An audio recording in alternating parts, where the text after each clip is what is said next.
Or, Um, actually don't care. I'm going to do the battle droid today. I'm going to do the battle droid.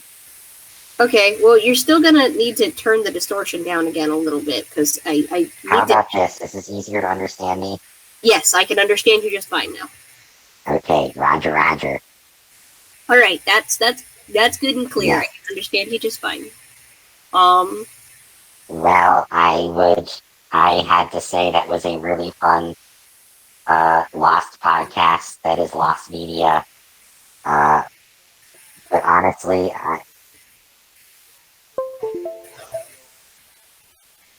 oh, it's okay. It's not a big deal. This sort of thing, it's like, I've had this happen to me before when recording drawing videos, where like I'll get hours into a drawing and then realize I forgot to hit. And it's like,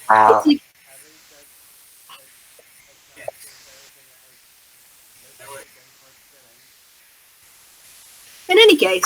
honestly, I would not really care. Honestly, I was having a fun conversation, and I wish you would just say more, because I think that might have something You interesting were to say. kind of distressed, but I couldn't tell what was going on, because I tried to message you since everyone was talking over each other. I tried to ask you what was going on in the chat, and I wasn't getting a response. I didn't want to just contribute to all the noise, particularly because I figured everyone talking over each other like that was probably stressing you out.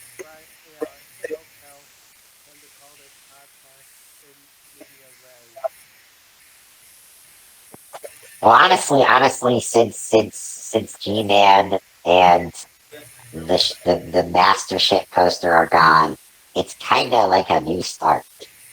Yeah, it is kind of a fresh start. Honestly, on a side, can I just say that Mimic's response is the first time he actually says anything of substance, it's just so he can complain about how why are you guys taking this dumb kids comics so seriously? Which yeah. Basically, what we were talking about is we were talking about Eggman and characterization. In particular, the topic came up of Eggman's characterization in IDW in specific.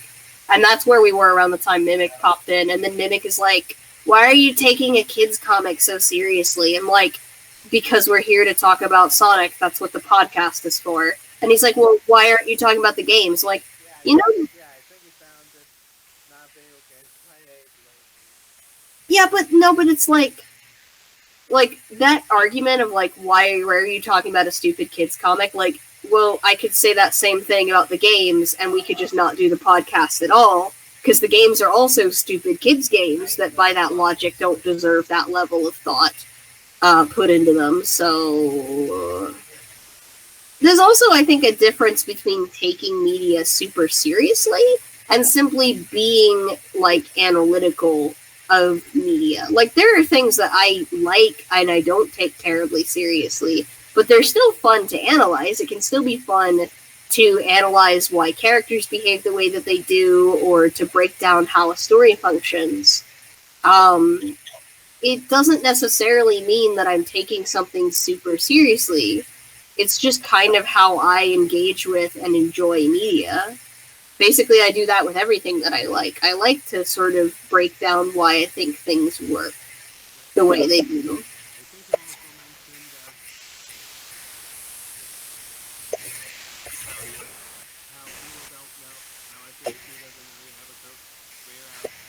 Oh yeah, that was a thing that got brought up early on because I was asked about it, and I was...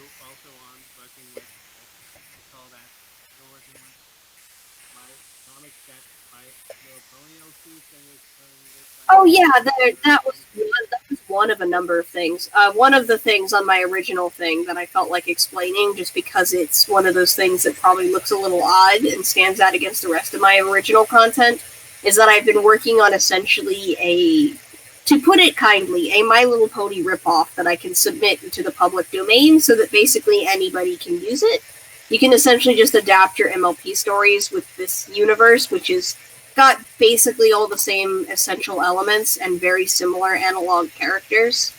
So people can just take their MLP fiction and just adapt it to that.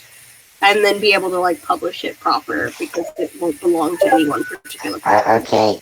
Okay, I have a difficult question, but it is relevant. It's going to get a lot of discussion. When you inevitably take over the IDW comics, will you proceed to remove the quote-unquote disgusting creatures? I'm sorry. Will you remove Tangle and Whisper, and will you put their useless characters? I don't know that I would like overtly remove them, though as it currently stands, I can't think of any stories I would bother telling with them, so I think it would more just be like whenever I'm writing, I'm probably not going to use those characters. I mean, I'm not going to do anything to explicitly remove them, I'm just not likely to use them myself. Why don't you find them worth writing about? Just curious. They're just I know lots of people complain about. Like, they don't have enough personality that I can really think of easy ways to like build off of them. Hey. Oh, it's 2 writers now. There's 2 writers now. Woo!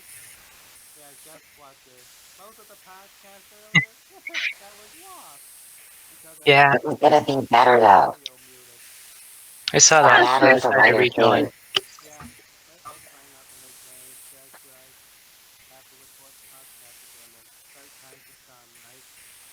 Yeah.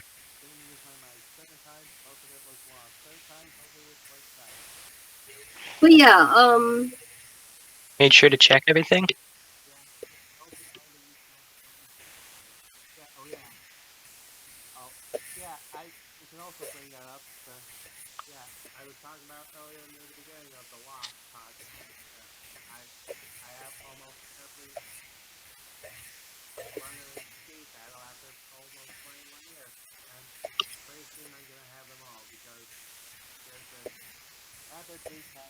Yeah, I know. I've got all the non-special ones. I just need a few of the special ones.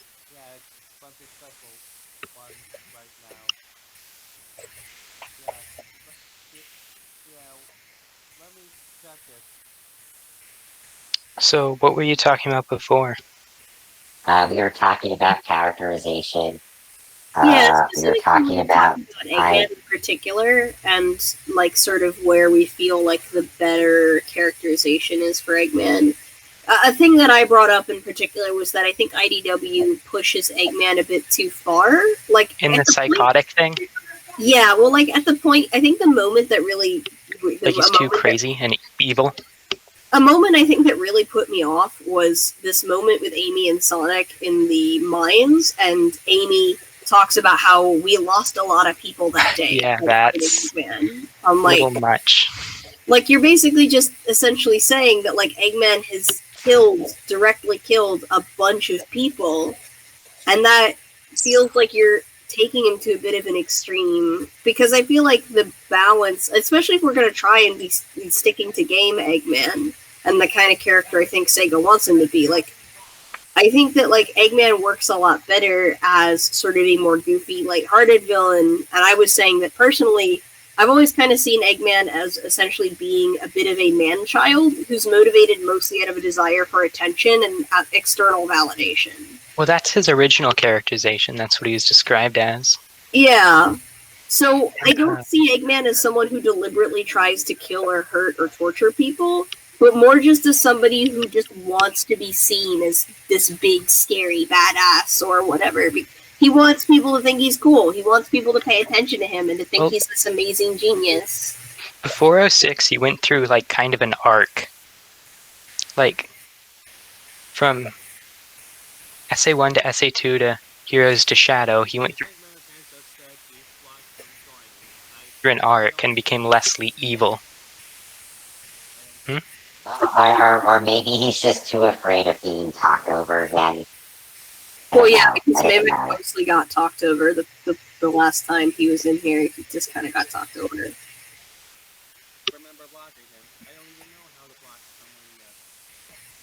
Oh well. In any case, but yeah, I think Eggman works best if you write and view his character through that lens of him basically just being kind of a man-child looking for attention, rather than some crazy psychopath. Yeah. Like, I don't think he explicitly wants to hurt people. What about in SA2 with the... It doesn't matter. We're having a fun conversation.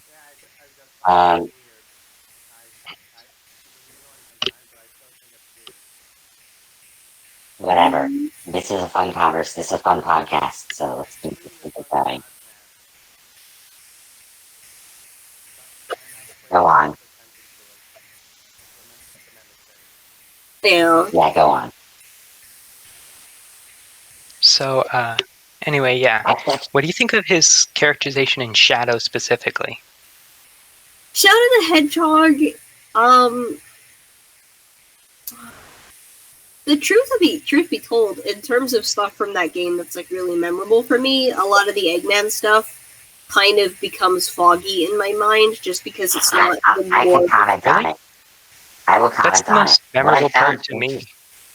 I think it's partly just has to do with like the way that I usually played the game when I was younger, so I didn't play with those levels as often. So I think I didn't watch those scenes as many times, or I think it's more just about what levels I tended to play more on that game.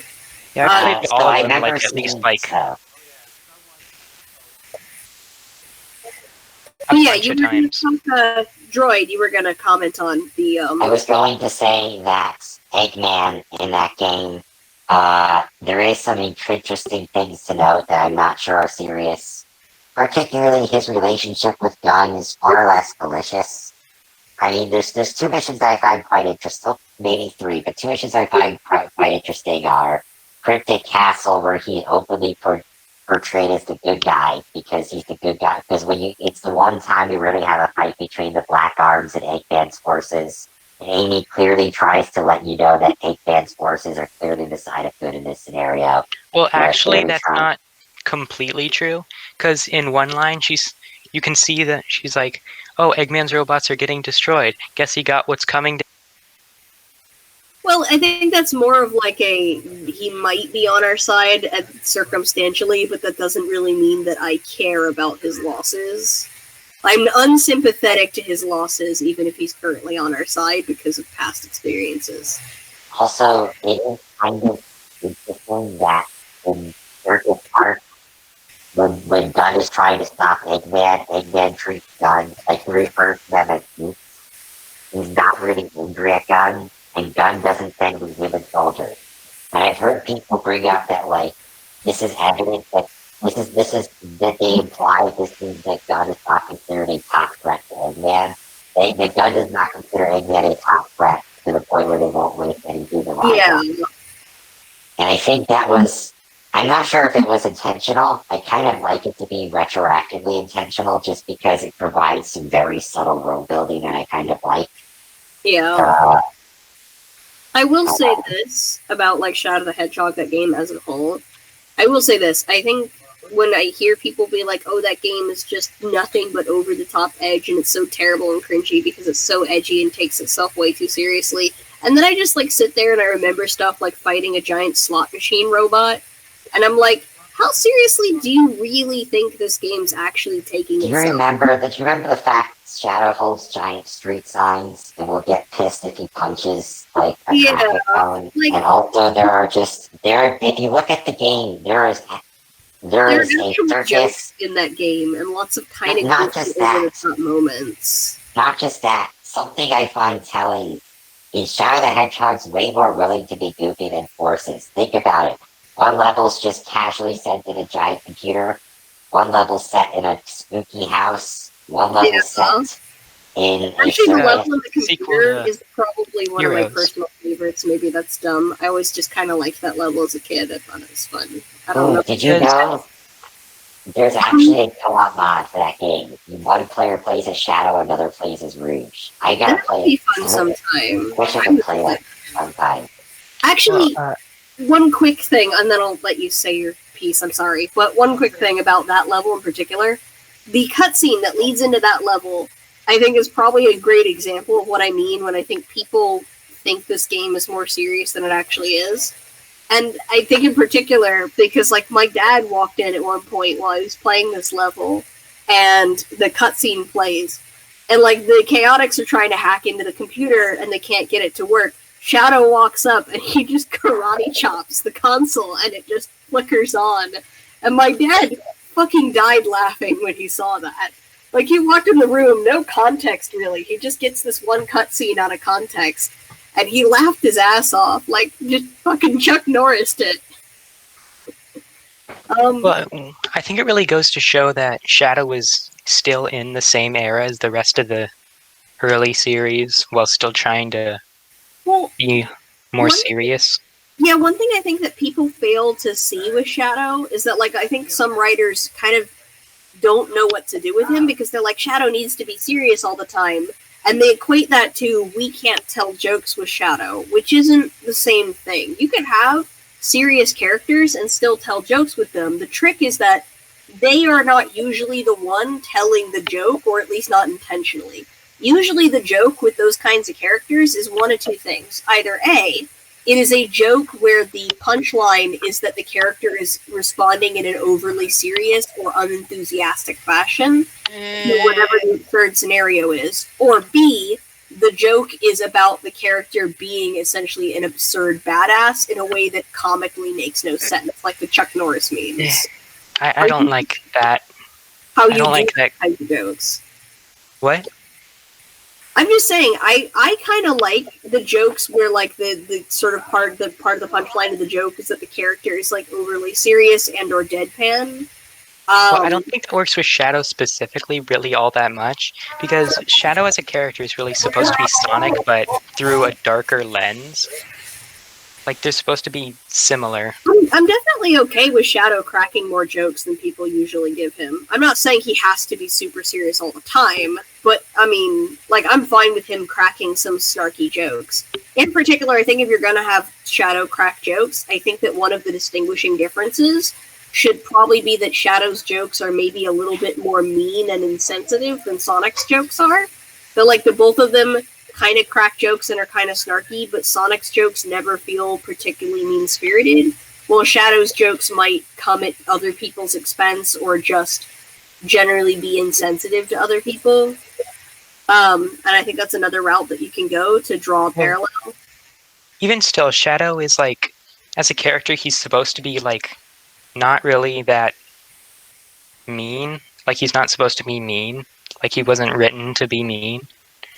Well, Shadow's always been kind of insensitive, though. Like, all throughout Sonic X, for example, he's he's a bit insensitive. Like, Shadow's always, to me, been a little bit of a jackass, not necessarily by intention, but just because he doesn't really consider pay attention to other people's feelings all that much.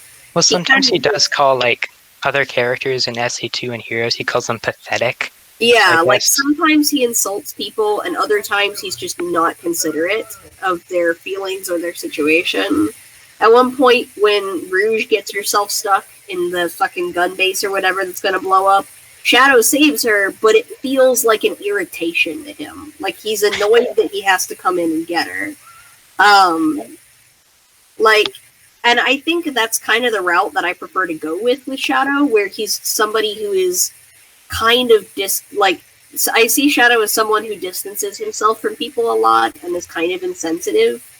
And in particular, I see Shadow as someone who distances himself not just because I want him to be an edgelord, but specifically because it makes sense with his personal history as somebody who lost the people he was the most attached to. For him to have somewhat of an anxiety about being too close or too vulnerable with other people. And so as a result, he never really shows a lot of emotional intimacy with others. And this can come across as cold or insensitive. Like, I think people who know him better, who spend a lot of time around him, probably won't take it personally. Like, I don't think Rouge or Omega take that kind of behavior personally. Omega especially not, because Omega is also kind of the same way, but because he's a robot. Well, when I write Shadow, it's more like he can be distant, but to his closer friends, he's more, like, friendly, like, closer to Sonic is. Yeah, like, he might be more friendly to the people he spends more time around, but you kind of have to earn that, and it's not something that is just sort of given freely to everyone. Yeah, I guess that makes sense. Speaking of Omega, how specifically do you like to write him? I will admit, in the Zombot arc, Omega was one of the few characters that I felt was consistently well done. That's kind of damning with faint praise to Flynn, that the character he wrote the best was the killer robot with limited personality. But all of Omega's jokes genuinely made me laugh. I like the morbid humor that he does with Omega. In Reborn, there is this joke at one point, because it's set in the future, right? And it's been like 10 years. Omega has basically retired from, all the stuff he was doing before, from like the superhero business, I guess you can say. Because like Metal Sonic, in the future, Metal Sonic, like essentially Neo Metal started a robot uprising that led to the foundation of like a whole country of like robots. And this is also the place where the Riders games are set. That's how I explained the futuristic city from Riders. Moving on. The joke I was getting to with Omega is that there's a joke where Rouge calls him up for help with something, and Omega is annoyed because the joke is that he has his own, like, he's on a date with another robot when she calls. It's like a retired gun robot that he's on a date with when Rouge calls him up for help, and he basically chews her out like, look, you're my friend, and I love you, but I got my own life, and I can't always be dropping everything to help you with your bullshit. I mean, it doesn't say it exactly that way. Wait, hold on a minute. I think it's a funny conversation. Wait, about the futuristic city thing. But what about Grand Metropolis? Because that's just as futuristic as the one in Riders, but that was before Heroes, during Heroes. That is true. I think as a kid, I didn't even realize that was a city. I kind of thought that was like some big industrial complex that Eggman built. Maybe I wasn't paying a ton of attention to the story. Because they say Eggman took over the city. Oh yeah, I guess they did, didn't they? I guess it is a city. Like he took over the power plant. Weirdly structured city. Well, Metal Sonic took over the power plant. So he could power his egg fleet. I don't have an answer to that one. That was an oversight on my part. I don't have an answer, and I'm not sure I can easily come up with one off the top of my head. But it is kind of weird how Sonic's world has some settings that are distinctly way more advanced than others. Well, that's just like real life. Okay, that's fair. Just add more extreme. I guess that is true. I guess that is kind of true to life, just a bit more extreme than in the real world. That's how I view Sonic's world in general. Like similar to the real world, but just with more extremes, like so loops. Here's a follow-up question that I then have. So if we are just going to be okay with this idea that there are just some areas that are significantly more advanced, a question then comes up as a result, and that is that are the factors at play that lead to some parts of the world being more advanced the same kinds of factors that lead to that phenomenon in the real world, or are they that way because of something totally different? Because if it is the same factors as the real world, then those factors are going to be things like capitalism and colonialism and stuff like that. Or is it just other factors that are at play in this world that lead to some areas being more advanced? I think it might be other factors because there's stuff like the Chaos Emeralds and the weird special stuff that Grand Metropolis runs on. Like, the fact that we're talking about a world where a certain percent of the population essentially just have straight up superpowers. And also that it keeps changing like every few games. That's true. They're very inconsistent about the world building. They were pretty consistent up until 06. Up until 06, I guess they were relatively. Well, even in 06, they were consistent at being inconsistent. It was largely a world where, like, random stuff just happens. And it's like, even before 06, the world was very kind of weirdly, was like consistently inconsistent. The biggest thing I find funny about Sega is they're making the lore more inconsistent by trying to add rules where they shouldn't have existed in the first place. Well, but like the rules that they're adding are also weird because the rules they're adding don't actually create a more consistent world. They just create a more limited world. Like they haven't, because they don't define how anything operates. So the world isn't actually more consistent. It's just more limited. Because people are still arguing whether they mean literally two planets or just two, like, societies. Two worlds. These two worlds doesn't make a lot of sense because you can travel between the two worlds, so it doesn't actually explain. Like, If It doesn't Yeah. really matter. To explain why there's no humans in IEW, then I can point out that, like, why is it, like, Reborn like, kind of does the two worlds, but I did that before they made any official announcement about the two worlds. But Reborn kind of does and doesn't do it, in the sense that my explanation for humans and Eggman and stuff is basically that, and this was me incorporating essentially like Sad AM and Sonic Underground into the same universe as the games, and that was basically that the humans came to Mobius after their own planet essentially became too polluted to sustain life. So they essentially screwed over their own planet, maintaining an environmental message that was sort of being carried over from like early Sonic days. And then they came to Mobius and tried to essentially colonize on Mobius, and that led to a large war. And then eventually, when the war was resolved, we essentially created this new world where we have humans living in some areas, Mobians living in others. You said the M word. yeah, Mobius. You said the M word, Mobius. Yes, I I can't say said that. the M word, and I use the name Mobius in the Reborn universe because I'm not going to call it Sonic World or Sonic Worldian. Because Why not Planet Freedom? Sonic's entire planet and race be named after him? Why not Planet Freedom from the OVA? I guess I could call it Planet Freedom, but that sounds more like something that the humans would have named it out of a weird sense of ownership. So even here, real quick, what is the human world like in your comic then? In Reborn? Well, we don't really see Earth because it's implied that there's no one left alive on the planet anymore. So it's like Wall-E? So like the OVA. It's like everything is basically dead on Yeah, the the OVA! Oh my gosh, is that based on the OVA? That sounds like the OVA.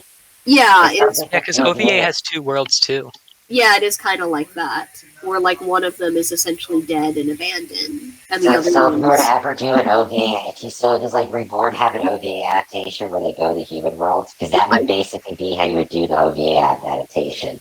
I do not have one, but if you wanted to create an OVA adaptation in that universe, then going to Earth would probably be the straightforward way to do it. So that probably would be the best way to do it if you were going to do that, but I haven't myself written one, no. There was a thing I was about to say, and I lost my train of thought for a minute there. You were talking about Mobius, and you're trying to find Freedom. Yeah. I think one thing that I think I'm really annoyed with Sega about is taking away the term Mobian. Even if you want to call the planet Earth, give us to describe Sonic's species. I never liked that word. I don't think it fits. If you don't want to keep the word Mobian, fine, but give us a new word. They should make a new one. We only had... That was the only word we had to describe the race, so... if you want Sonic's planet to still be called Earth, that's fine, but give us a name for his race. What are we going to call the animal people? What are they called in this universe? Please give us a name for them so that it's at least easier for conversation. The way I see it, the way I write it, is that the animal people are just very rare, so they don't really have a name. They're more... they're barely a thing. There's a reason why it's mostly humans. That's an interesting look. That's what I thought. The route of the animal people and I'm gonna say Mobian because they're called Mobians in Reborn, but the Mobians are kind of like a 50-50-ish with the humans. Different parts of the world are populated by different groups. Most of the more urban, developed areas are admittedly pretty heavily dominated by humans. And you kind of get the vibe that the humans essentially did, even though the war was resolved with a truce, you do kind of get the vibe that humans came out of it with a lot more political and military power than the Mobians did. The Mobians aren't a subjugated class, but they definitely kind of got the short end of the stick in this conflict. There's not a lot, and there's not active racism anymore, or sometimes you'll meet some people who are kind of racist. Tails' dad is mildly racist. But that's because Tails' dad is a veteran who actually fought in the war and lost his eye in the war. I see it in a much less grounded in reality way, and a much more sort of spiritual. Like I see the Swirldians, the Sonic Swirldians. That's what I call them. But I just see them more as like sort of like spirit-ish. Like they're very rare, like yokai. Oh yeah, so the kind That of was the original intention that Oshima wanted. So that's how I see it. I think the reason that I never really got that vibe is just because most of the time people aren't surprised to see like a hedgehog walking around. Like in Unleashed, for example, no one's really surprised to see Sonic or any of his friends. It doesn't seem to register as an unusual occurrence. Well, maybe it's just like they know they exist. It's just. I think for me, it's also just I like to make sure that there's a significant population.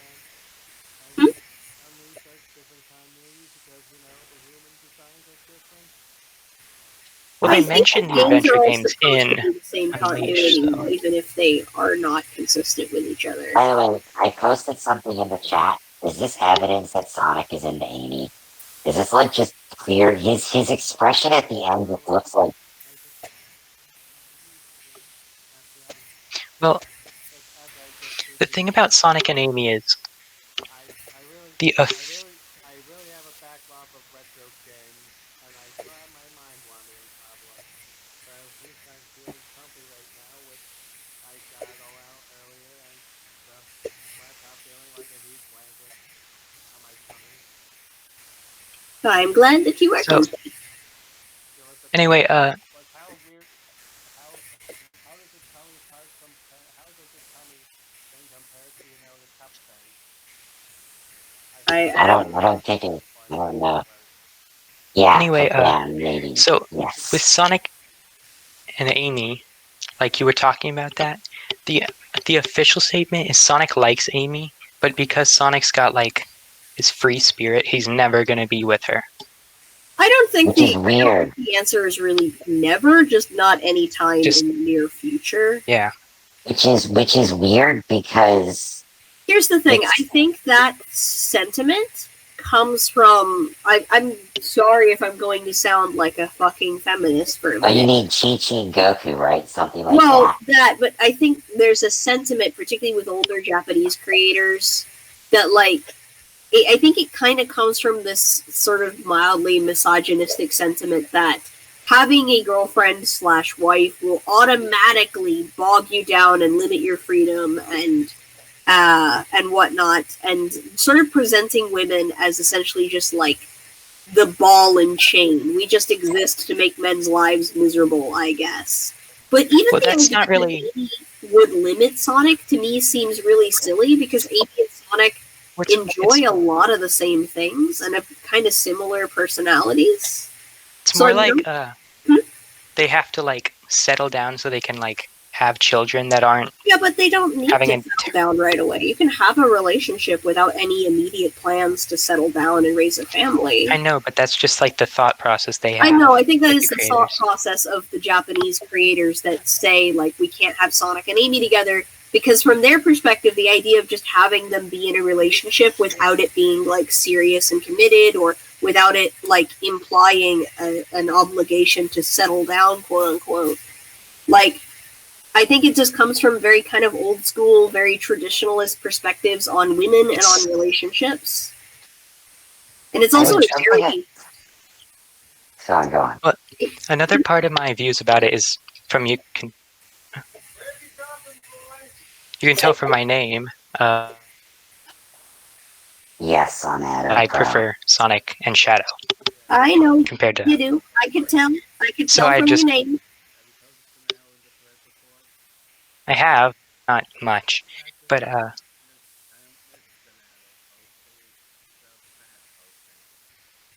I would prefer Sonato crash. It's probably more. There's at least a little bit more sincerity there, but. Yeah. I am fine with Sonato. It doesn't like. Oh yeah, I will say this. Like when it comes to shipping, when I was younger, I used to take it a lot more seriously than I do these days. Sonato doesn't bother me at all. I even enjoy some Sonato stuff that I've come across. But I'm totally fine with it in terms of a ship that I feel like I do kind of feel like, as far as I dig the trope of the rivals / enemies to lovers type trope is a fun trope that shows up a lot in fanfiction. And I do dig it. I also like the opposites attract trope. The opposites attract trope is actually one of the reasons why Knuckles and Rouge is like my OTP for Sonic. I love those. To me, somehow it just feels like very natural. Like it feels like it could. I could maybe see it, but not like current Sonic and Shadow, but like 2000s Sonic and Shadow. I could kind of like see in 06. I could see that with older representations of the characters. It's a bit hard to see that in modern games just because we don't see them interact much anymore, which is I pretty much just ignore every game after Colors. Yeah, but like I actually wonder if Sonic was if they were in a relationship, would anything really change? Like that's the thing I've always wondered. Is at this Sonic point, and Shadow hooked up, nothing about I don't. I don't need Sonic and Shadow. I need Sonic and Amy. I think they would still probably be really competitive with each other. I really doubt there would be any pressure to settle down in any capacity. They'd probably still kind of live their lives more or less the same way, and they probably would still be pretty competitive with one another. And it just Sonic Colors DS has actual Sonato shifty. I won't back down from that. I don't need Sonic and Shadow. I mean, like, it already seems like Sega someone at Sega wants to push Sonic Amy as a ship, but like someone higher up, because it's all but basically there at this point. It really is weird, but like. And I'm not going to say, and I will say this isn't something I'm saying to like, okay, I'm going to make a statement here. Number one, I don't think whether or not a ship is canon has anything to do with the validity of it on like a story level. If you like a ship that's non-canon or whatever, I don't think there's any harm in that, and I think there can be value in exploring many different possibilities. I love fanfiction, and I love exploring various different possibilities in fanfiction, and I think that's a lot of fun. In terms of canon, though, I do kind of wish that Sega would pull the trigger on Sonami already for one particular reason. And that is that I think it's good. I know how you feel, but let me finish my statement. Because, okay. I think it is good to have representations of healthy, functional relationships in children's media. And the reason I point this out is because usually in kids' media, the characters don't hook up until the end of the series, if they ever hook up at all. And or on rare occasion, they do hook up only to then immediately have the relationship fall apart again, because as soon as the next season starts, the writers apparently don't know how to write people in a healthy, functional relationship. And I think it's good to have more characters who are capable of being in healthy relationships, so that you can kind of show kids that there's more to a relationship than just getting the girl. Like, there's more to maintaining a relationship than just getting together. And I say use Sonami for this simply because it's the least controversial one that they could do that with. Although if they really want to make me happy, they could do that with Knuckles and Rouge, but I'm not going to hold my breath. Yeah. So, well, Knuckles and Rouge work better, I think, because Sonic is Sonic. Like, he shouldn't be... I don't want to say thrown under the rug or under the bus for that, but I'm going to say it anyway. Because I think Knuckles and Rouge would be better, because Sonic shouldn't really be tied down ever. I do think Knuckles and Rouge maybe work better for that, because I can definitely see Knuckles being Knuckles being more committed to a relationship, I feel like makes a little more sense for him than Sonic, because Sonic is generally, and this is going into some character flaws, but I always see Sonic as kind of irresponsible and flighty. Like, he expresses attraction to Amy and will even agree to dates with her, but then, like, completely miss them. Well, Sonic is the personification of the wind, so he's never in one place. So, ever. Like, if you prefer to keep Sonic specifically single because that's what you're going for, and it's more just about Sonic himself just kind of being a bit too flighty to really be committed to that relationship, then that's fair enough. But I'm just saying, if your reasoning is that Amy would tie him down, like Amy is almost as free spirited as he is in a number of respects. Like she's just as down to go off on random adventures, kind of on like a whim. Well, I want to make a. I was gonna make a comment. I want to say something now. I like Son Amy weirdly for maybe this is a bizarrely autistic reason, but it would just define his relationship with her because unlike Shadow, Amy is kind of basically Sonic's second sidekick now or third sidekick. Like she is almost I like there Sonic all and the Amy time. more like sort of a brother and sister thing. Like I think that's a better dynamic that they have. I do think you have maybe a little bit of a bias though too. Yeah, but that's still what I think. But fair enough.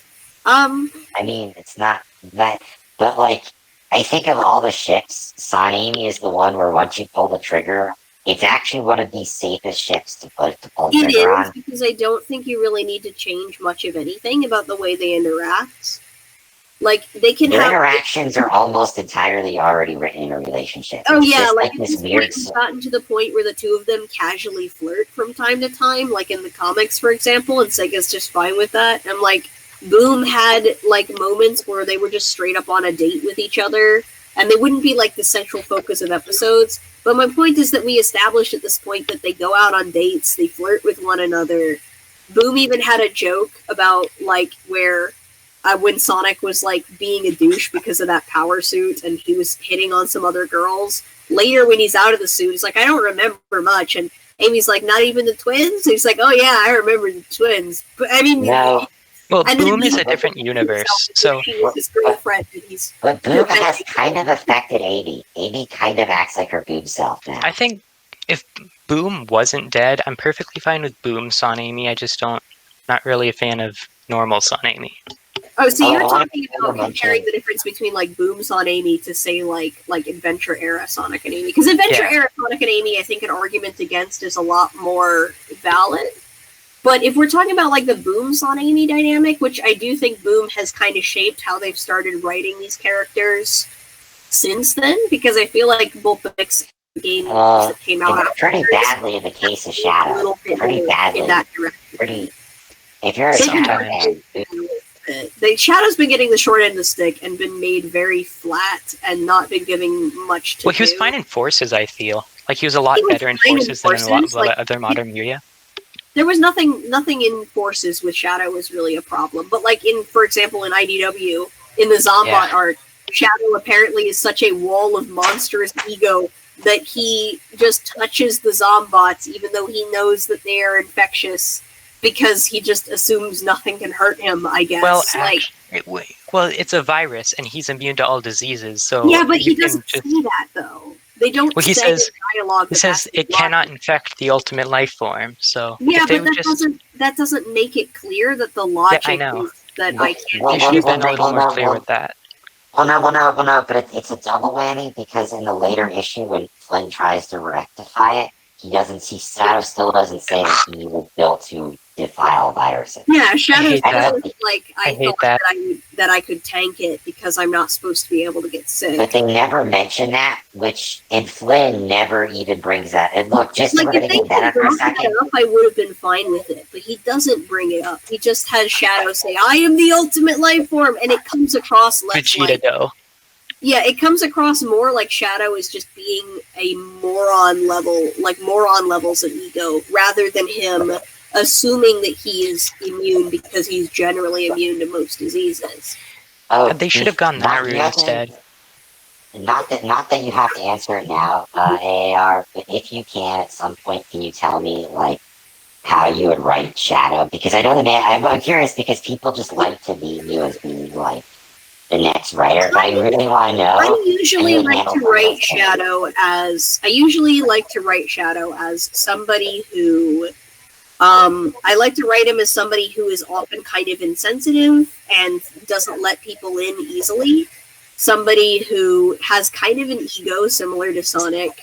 I will sometimes have him like crack jokes, but they're often a little more mean-spirited than Sonic's sense of humor, or at least just insensitive. Looks like you'll need a defense squad for the defense squad.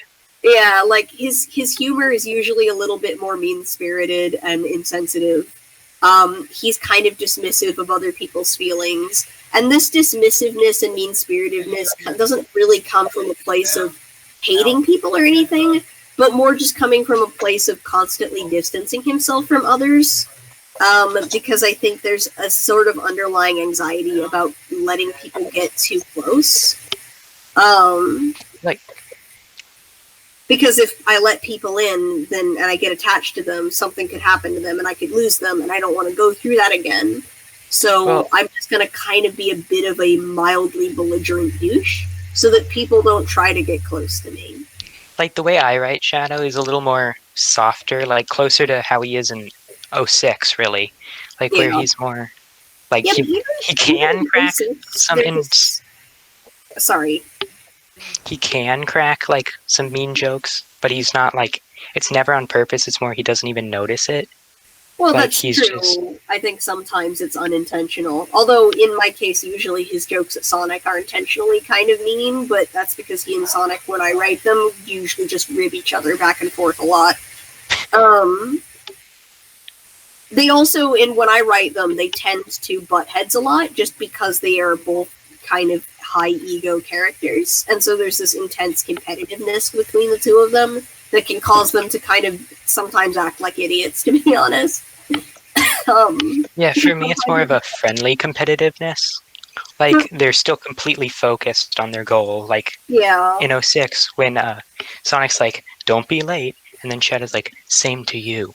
Yeah. I think one thing in 06 that I think to me kind of cemented this idea of Shadow as somebody who is not comfortable being like emotionally vulnerable or intimate with people is actually a scene with Rouge where Rouge tells him like, even if the whole world's against you, I'll still be there for you, which is kind of like an intense thing to say to somebody, and it expresses like a lot of emotion to say something like that. You know, like that's kind of a pretty heavy proclamation, like, you mean a lot to me. And Shadow's response is basically to just kind of give her a nod and then walk off. Well, he said, I know. He says I know, and then he just leaves. He doesn't reciprocate the gesture. He acknowledges the gesture. But it's part of not it is reciprocated. 06 is unfinished even in the cutscenes. The models cannot emote. Yes, that is true. The models have like basically no facial expressions in So 06, which makes a lot of the scenes really stilted. But to me, that scene communicated to me that Shadow is not comfortable with that level of vulnerability with another person. He And that makes acknowledges sense. he acknowledges this gesture from Rouge, and he understands the significance of it, but he doesn't have the level of comfort to reciprocate that gesture. That's also another one of the reasons why I don't see Shadow and Rouge as a ship as super viable, because, like, Rouge has before put herself out there. Aside from just flirting with him occasionally, she's also put herself out there and been emotionally vulnerable, and when she did, that's the response she got. So I don't see Shadow as reciprocating that kind of affection for her. I do see For that me, Shadow and Rouge are like close comrades, but comrades. I think he cares about her on a level, but I don't think he's got that level of emotional, like, but he's definitely not comfortable being vulnerable with her. And I don't really see them. I think the big reason why I don't see them working as a ship is because I think in order for Shadow to have a love interest, that person has to essentially be willing to really kind of chisel away at those walls that have been built up over time. And that's a lot of work to put in for someone. And I don't think Rouge is the kind of person who's going to feel like it's worth her time to really, like, dig at this guy and get him to open up to her. Like, when she could just be with somebody You know who could? is straight with her, Sonic. Well, so do you just believe that Shadow doesn't have anyone, like, when Reborn, you clearly like shipping, so who does Shadow get within Reborn? Like, Reborn what has like, an OC character that Shadow is in a relationship with, who is her own entire ball of wax. Inira is an emotional mess, and yes, she was at one point in time Maria, But the idea with Nira is that she's lived a lot of past lives and can remember all of them. So not Speaking just of Maria, hundreds of other people, thousands probably. anyway, speaking of Maria, I want to know a headcanon I have. Mm. I actually headcanon that Sonic is Maria's reincarnation. Fair enough. I 'Cause- at least I can kind of respect this notion that reincarnation doesn't have to, that gender doesn't have to remain consistent, because that's a common thing that is a little annoying when, like, it is a pet peeve of mine where, like, reincarnations always, like, look the same as their past version. I'll admit, Nira falls into this problem a little bit, because she is also blonde with blue eyes. Though she's a hedgehog, she has darker skin, and her person. Wait. What is Maria like? How do you have a character in Reborn?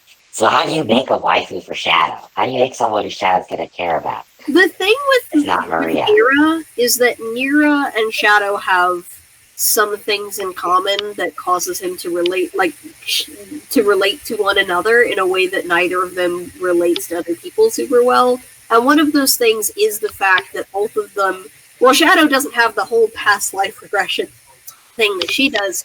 He does have that experience of having had a life for himself and people he was with, and like he had an entire life for himself prior to being frozen for 50 years and thrust into a world where none of the people he loved or cared about were around anymore, and where probably culture had changed radically, just for him seemingly overnight, and had to essentially start over from square one. And there's this kind of familiar, like Nira kind of can, like, and as a result, the two of them can kind of relate to this, like losing everything and just having to start over from scratch and having to try and move forward as if your past traumas don't affect you. You know, like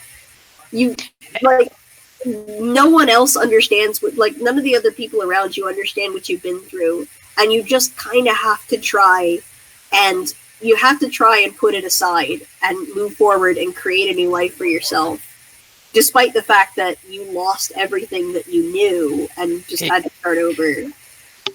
I have a question. Is the gun commander in your thing? He is. There is. Is he friends with Shadow? He is friendly with Shadow. He and Shadow are not on a bad relationship. Do you know about the thing in Shadow's expert I know mode about the thing in Shadow the Hedgehog, and I know about his Wait. beef in that game. It kind of was resolved over time. Bear in mind, Reborn is 10 years in the future, so a lot of things... Yeah, I'm saying in the expert mode, he invites Shadow over to babysit his grandkids. That's adorable. Like, he's like, I recently became a grandfather last week. Yeah, Shadow's pretty friendly. I like that. Wait, was that you? Because I think you didn't you write a story with him or something, the Deadly Ball or something? Yeah. You wrote him in a story. And the Gun Commander appears in that one. I didn't write the script for that. Another person did. I wrote the plot outline, and another person did the script on that one.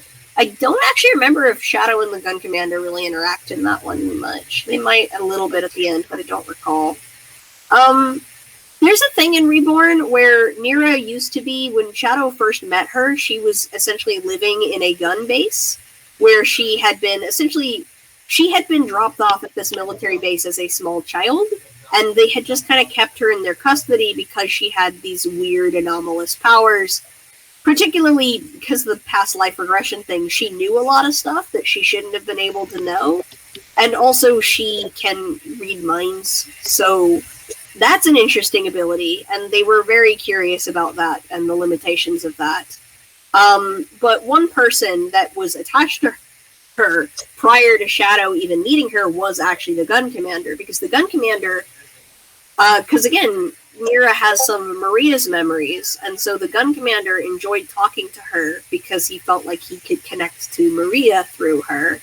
And one thing that's funny about Nira is she actually finds it kind of annoying, both in the case of Shadow and the Gun Commander, that they want to talk to her and reminisce over her experiences as Maria, because from her perspective, of all the lives that she's lived, Maria's life kind of fucking sucked. She never got to visit, she never got to feel grass under her feet because she was born on the Ark. She never got to go to the surface of the planet. She spent her whole life with a degenerative illness that would frequently have her at various periods. She would go through bouts of weeks to months where she would be hospitalized and in pain. And yeah, that's part of the reason I think Sonic's Maria's reincarnation, because she finally gets to live she kind of, yeah, life she she finally wanted gets to have. free and live the sort of life she wanted to have. And I think that's actually kind of a cool idea. I do like that. Yeah. In the case of Nira, like, she even has a moment with Shadow where she kind of calls him out for constantly making her relive her experiences, when those experiences from her perspective, because the things that Shadow's reliving are happy on his end, because he remembers all those moments of Maria being kind of this motherly figure in his life and taking care of him, and the intimate relationship they had, like the closeness they had. And he'll remember these happy memories of them together. But the thing that he didn't see back then were all the times that Maria was absolutely miserable or in pain, or would go to bed and cry herself to sleep because she was in so much pain or just depressed over her situation.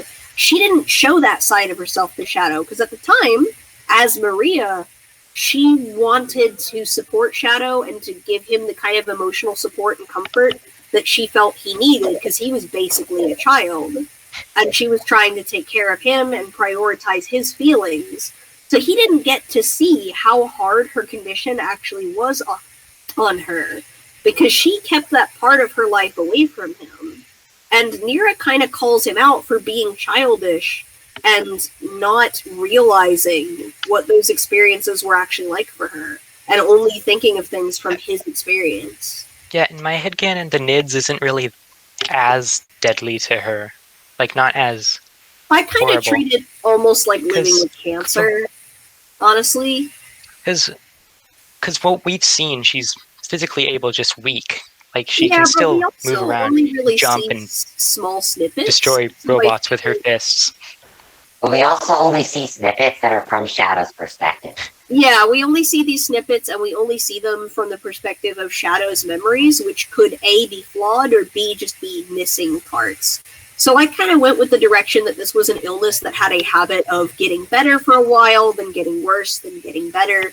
So it was this constant yo-yo for much of her life, where sometimes she'd be okay and be able to do stuff. In fact, in Reborn, there is a joke, and this is playing on an old meme that was circulating around the time Boom was coming out, but there is a joke about how Shadow knows how to surf, because there was a wave pool on the Ark, and Maria liked surfing, and she taught him how to surf. It's cute. So that's like a little thing that's thrown in there. So, like, Maria had moments of her life. She had times where she was relatively healthy and active, and then other times where she was in really bad shape. So she was very, like, her condition fluctuated a lot. And that's kind of the thing that Reborn establishes, is that Maria's life was not one that she was happy with. She was happy around Shadow, and she did love and care about him. Yeah, I'm a little less edgy. Well, Not to I guess be, you can call it edgy if you want. I don't mean to be like. No, you're fine. But it's I just, understand it is kind of. a grimmer take on it than you could have. You could have definitely gone with a more lighthearted route, and I'm not saying anyone's wrong for going with a more lighthearted route. I think the reason that I go that route in Reborn in particular is because here's the thing, a big theme in that comic is adulthood and a lot of the struggles that we come to terms with as adults. And for Shadow, part of that theme manifests in him coming to better understand his previous mother figure and her experiences. Because as a kid, we don't always understand or see what our parents are going through or what struggles they might, because a lot of that stuff gets hidden to us. And so there's this realization that these happy memories we have from our early days are not always as unambiguously happy as we remember them as being. And so for Shadow, one of the themes with Shadow is trying to essentially better understand his previous maternal figure, and also to become a caregiver to others. His relationship with Nira has kind of a flipped dynamic where he is sort of a caregiver to her because she's sort of unstable. He's also a caregiver to Crescent as well. Even his relationship with Rouge is interesting because he starts trying to like learn how to be more emotionally there for her and more supportive for her, and just generally be more supportive of others in general, of people in his life in general. And that's one of, like, for Shadow, growing up means learning to reciprocate the kind of support and care that he was given when he was younger and pay that forward to other people. Hey, I have a quick question. So Cream and Scourge are a thing in that comic, right? They are, and this pissed a bunch of people off. Now, okay. What is Gemerald like in that? He just lives with Vanilla. He's still just Gemerald, like what you expect him to be. Do anything?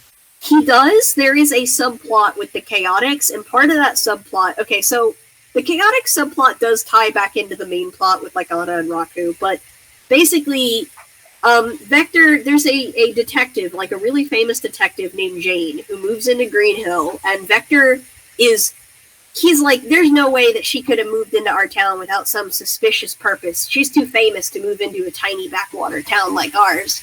And really, he's just jealous that a more well-known detective has moved into his town. But he basically uses his faux suspicions as justification to break into her house and do some snooping. She catches the Chaotix snooping in her house, and like they break something of hers and end up having to work off the debt that they're now in. Because Jane is kind of a Laura Croft character. She's got a lot of expensive artifacts in her house. Anyway, your Vector is kind of a lot different than... It's maybe a little bit...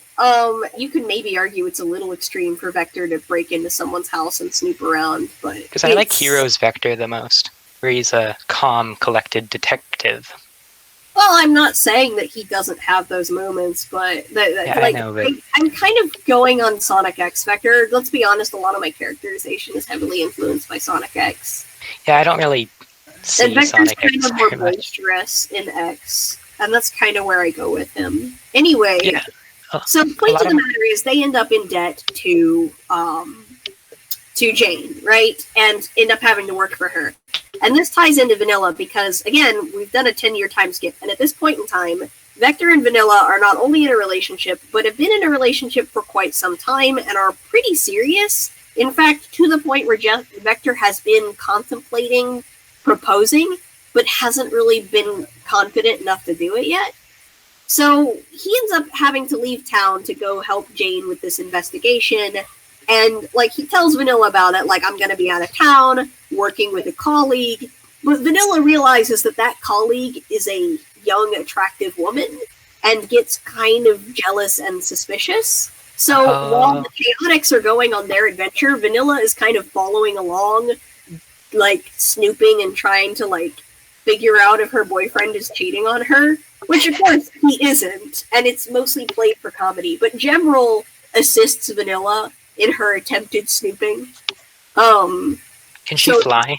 You know, when you describe Reborn like this, fly a it little comes off bit, as... but not nearly as well as Cream. I usually draw Vanilla with shorter ears than Cream. Like, Cream's ears are usually drawn, like, really, really long.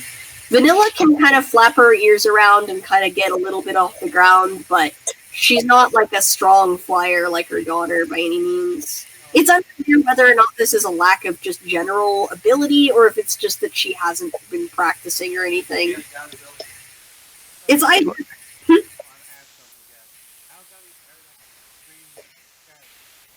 Oh yes, let's get back to that one, because that was, I think, the original question, but then he brought up Gemerald, so I answered the question about where Gemerald fits into all this. Let's get back around to the Scourge thing. Okay, that one is interesting, because originally, Cream's boyfriend was an OC named Bones. And the reason for this character was just because I liked the idea of Cream growing up and being adventurous and like an adrenaline junkie with like an edgy boyfriend, right? Like she's dating a bad boy. But then, like, upon the realization of just how much shit people get for having OCs, I thought, you know what? This character doesn't need to be an OC, because there's actually a character that probably would fit this role pretty well, and that would be Scourge. And I've not used Scourge in the story, despite the fact that I actually really like him and think he's a lot of fun to write, if only... Is he still Sonic from another dimension in your story? He is Sonic's dad from another dimension, which... Well, that's different. In the Reborn universe, he is actually Wait, hold on. Does this mean he's like a 45-year-old man hitting on 18-year-old? Even older, but I'm going to get to that, I promise, okay? Oh, wow. I'm going to address this thing. You're going to have to give me a minute. I'm going to address it, alright? So, a lot of the stuff from Archie gets removed from Sonic and pushed onto his dad, and a lot of stuff from SatAM gets pushed onto his dad. So Scourge is not alternate universe Sonic. He's actually alternate universe Brandon, and the green hair isn't from the Master Emerald. He's just been born with green hair because Brandon also has green hair. So, like, both characters just naturally have green hair. So, in the case of Scourge, we can assume that he got up to similar antics with Brandon back in the day to what Scourge did with Sonic and Archie. Probably similar shit. Probably not exactly the same stuff because it's not a perfect one-to-one map.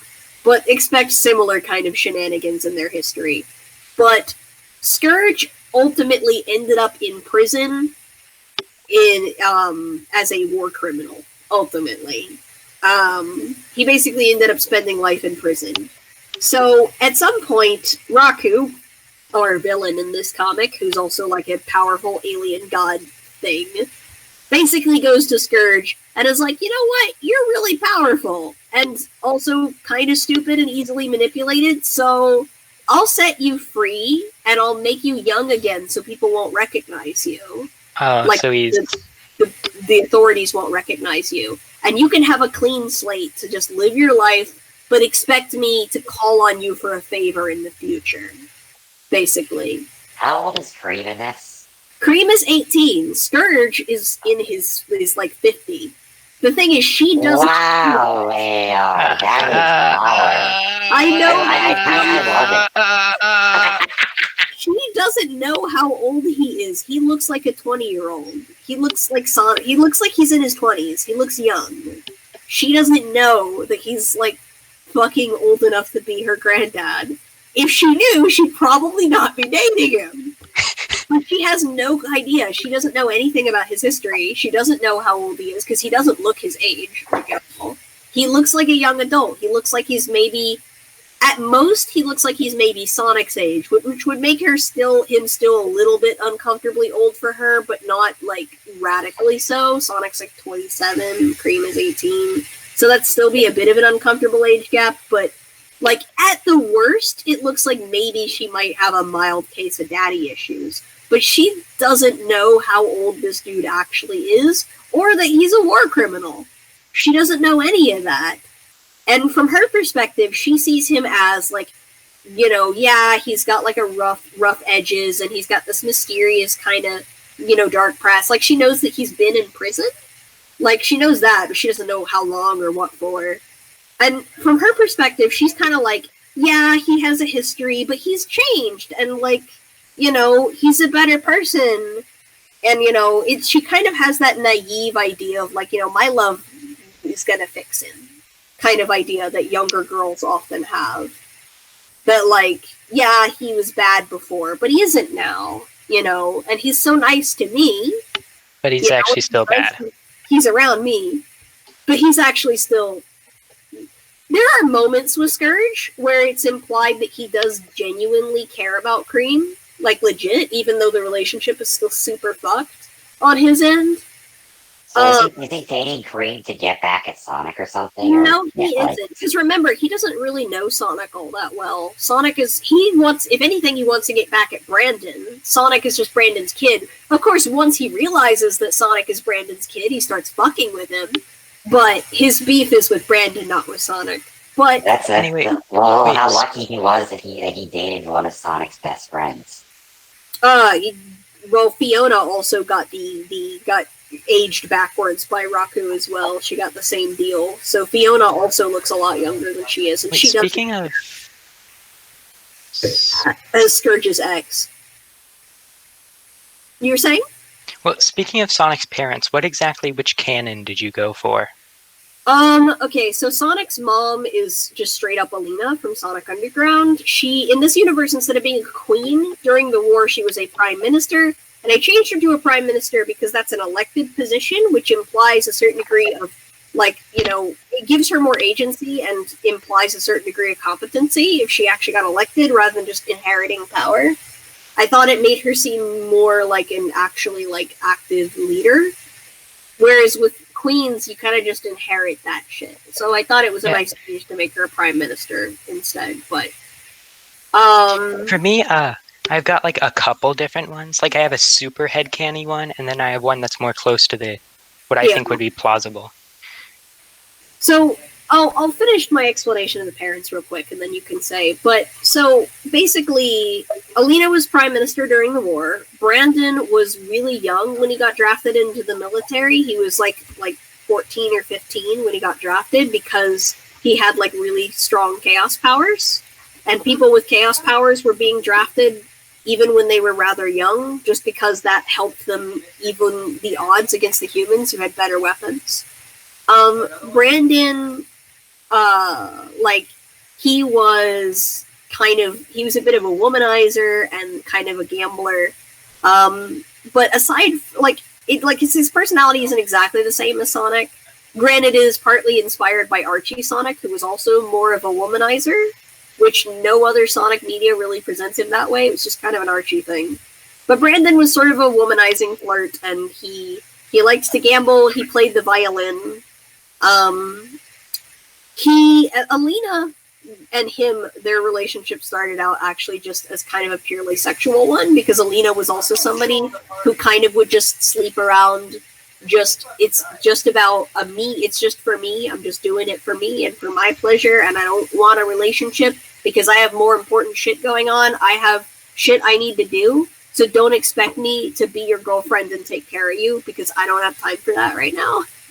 That's kind of how their relationship started out. Brandon was assigned to her as her bodyguard along with the rest of the freedom fighters.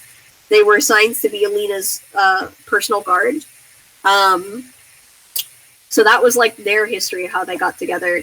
And then after the war ended, Eggman's father, the previous Robotnik, I'm just going to say senior for now, he basically was essentially deposed from power. He used to be in charge of what was referred to as like the New Earth Republic, which collapsed after the war. And the New Earth Republic was basically their whole goal was to take over Mobius and essentially just have it be New Earth. That was the goal. So he was essentially out of power, and he was super fucking bitter that he lost everything when the war ended, and just kind of like determined to get on Brandon and Alina. And after a few years, the kids were old enough that they remember their parents, but still pretty young. Brandon and Alina decided it would be safer to separate the kids and leave them with various family friends to try and keep them away from Robotnik, who was after them. And so Sonic got left to live with Marty, Tails' dad, and Tails, because Marty was also Brandon's best friend during the war. And so that's how Sonic and Tails grew up like brothers, is that like at a young age he was left to live with Marty and Tails. So they kind of grew up for much of Sonic's childhood together. So Brandon and Alina went on the run. They dyed their hair and changed their names to Jules and Bernadette as a reference to the Richie parents. Clever.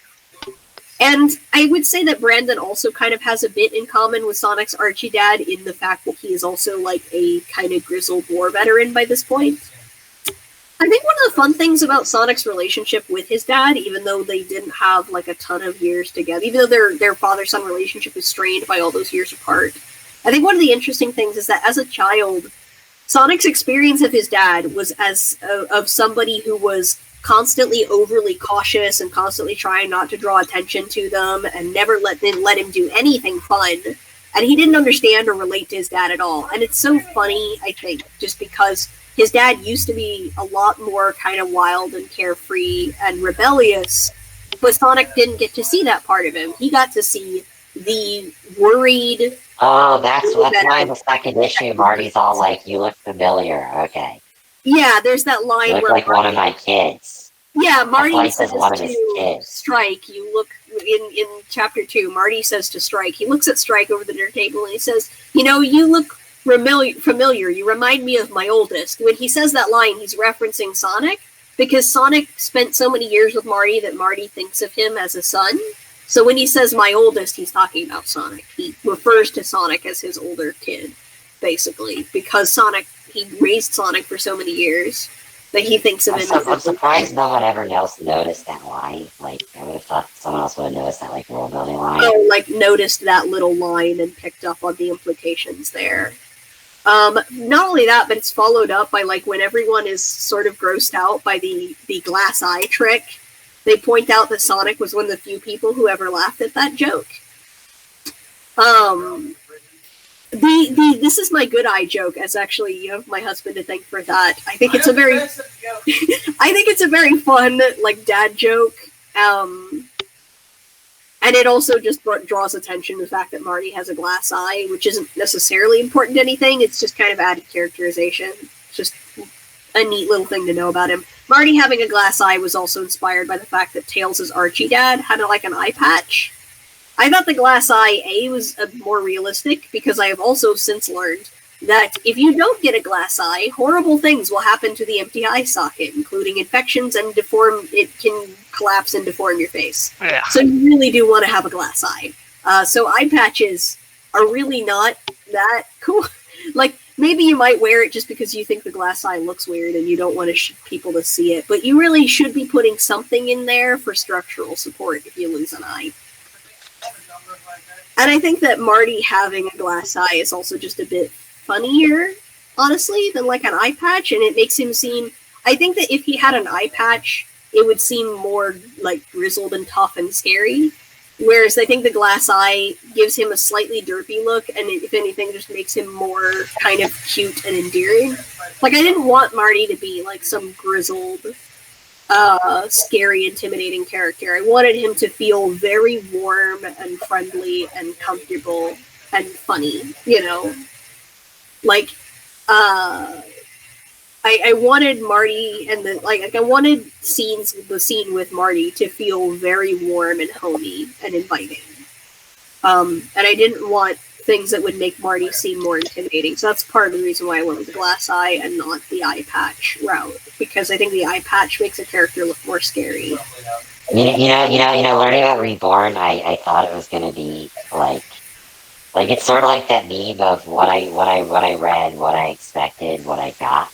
This is mostly a relationship drama. I'm sorry. It's kind of like you set this comic up because it feels like a lot more of relationship drama than any of like the actual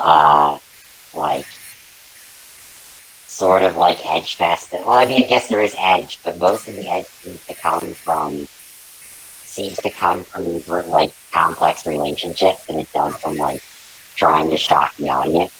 Yeah, Reborn is very, very big on exploring complex relationship dynamics. It's a very big thing that I like to do in general in my writing, not just in this comic, but in basically everything I write. That's a thing that you see a lot, are like kind of explorations of more complicated relationship dynamics. But yeah, so yeah, right, we were answering the question about Scourge earlier. But yeah, Scourge is there because originally it was an OC, and then I later decided it would be fun to switch it over to Scourge because that's a character that I don't write a lot and that I actually really enjoy. And I thought it'd be fun to have him in that slot instead. It does mean that there's more story complexity on that front, though. Can I go with the headcanons I have for Sonic parents? Yeah, sure, go ahead. Okay, so the first one I have is basically just a modified version of the manga, where Sonic grew up on Christmas Island, his dad's a pilot, and he's got a little sister and a mom.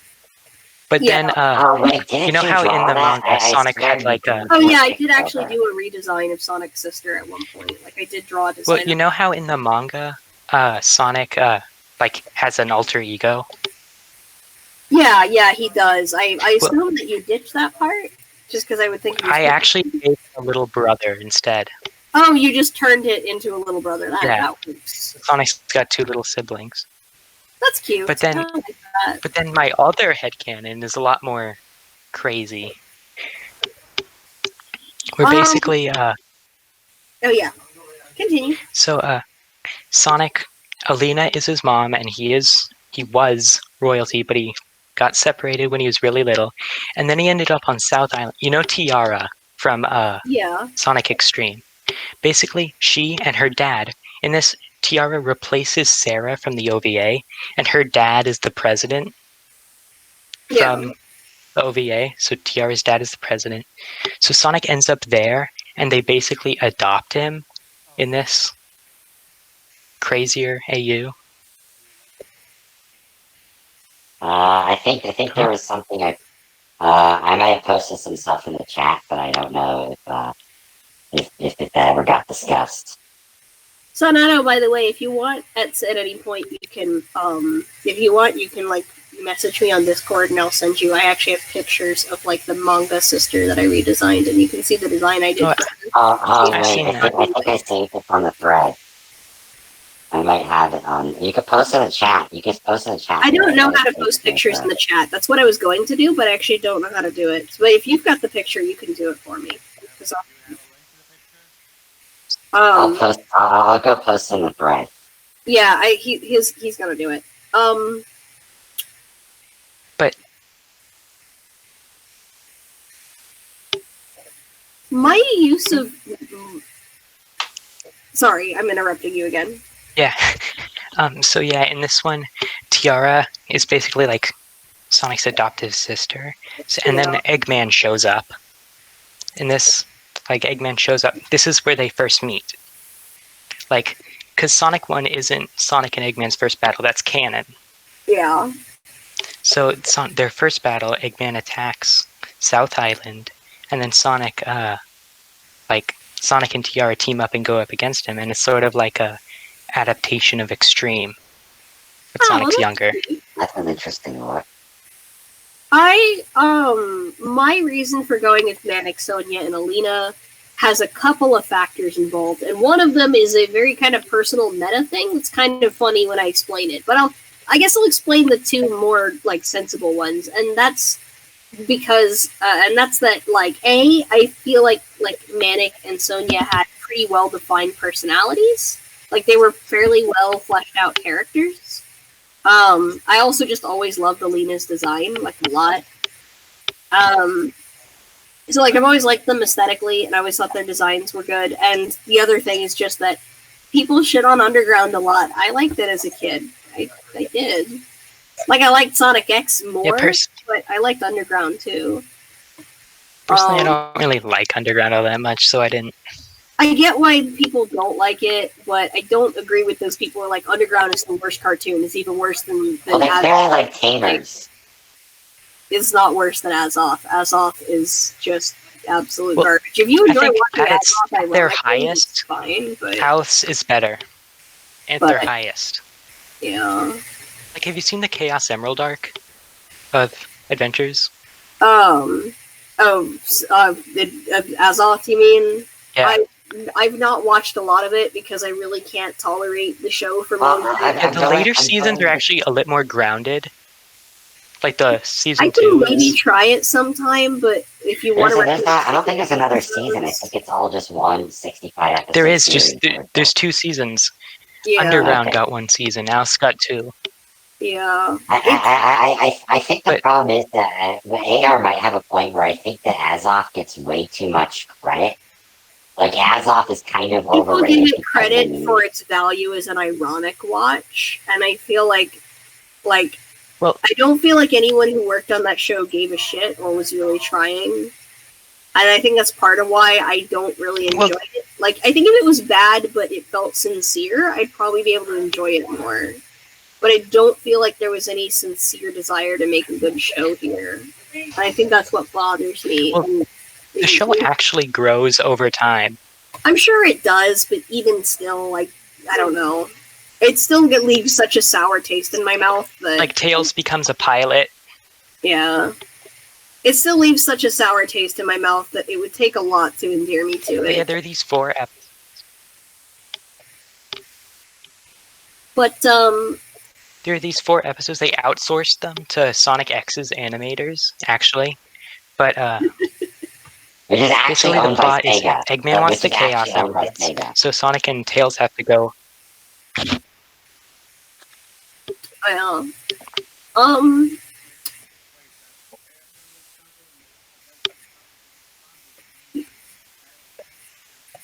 TMS, so it's owned by TMS, which is owned by Sega. Yeah.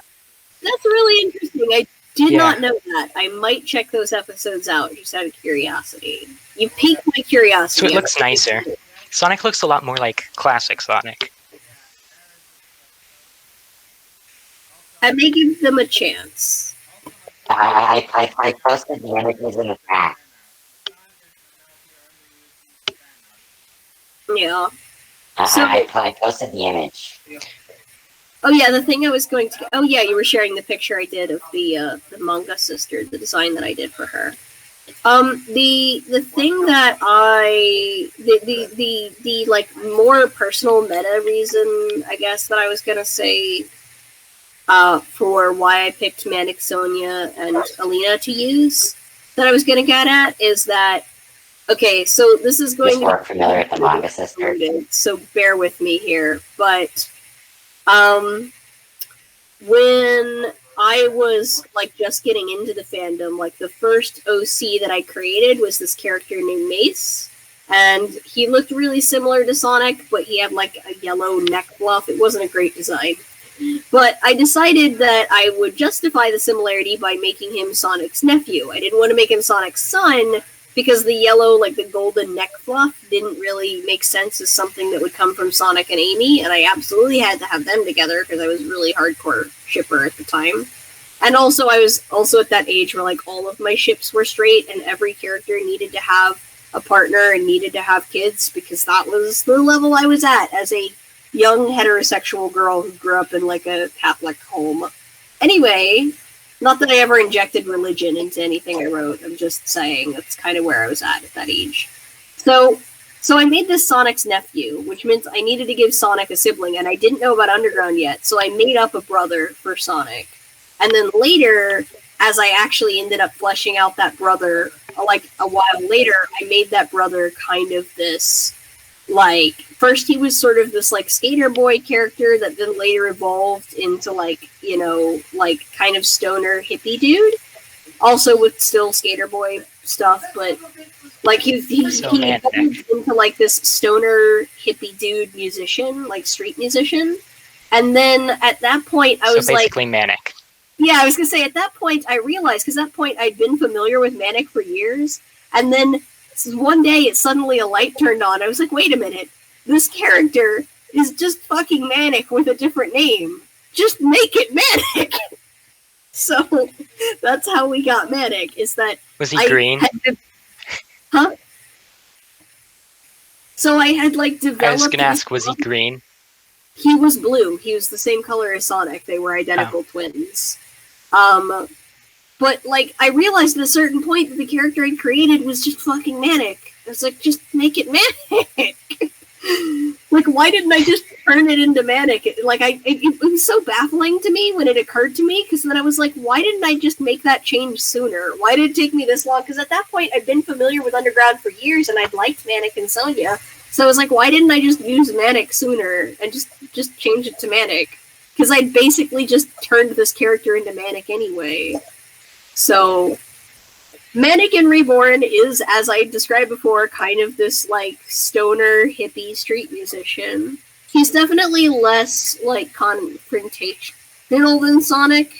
Like, he's definitely more like, hey man, we can talk this out, right? Not that he won't ever fight, and he does still have like he can still like make earthquakes and stuff. That's still a thing he can do.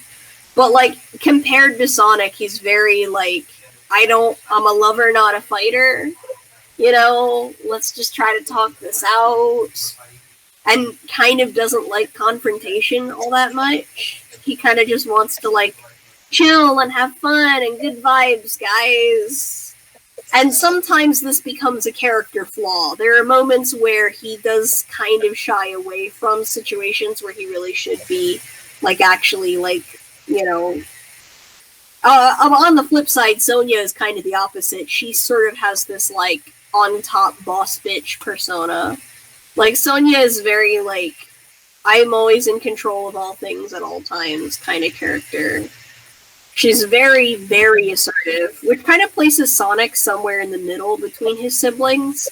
Because, like, on the one hand, you have his brother who's like way more passive, and on the other hand, you have his sister who's like way more like kind of controlling and overly assertive, you know? Sonic kind of sits in this healthy middle ground, I think, between the two of them, where he's a bit more like loose and a little more free spirited, like his brother, but he also has like more like assertiveness than his brother, but not so much that he's kind of like always having to be in control like his sister. Yeah, that's Hmm? part of the reason I said I don't. Part of the reason I don't really like Manic and Sonia is they're just sort of the way I.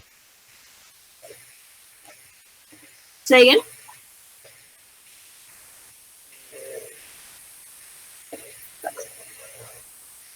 You were saying about Manic and Sonia?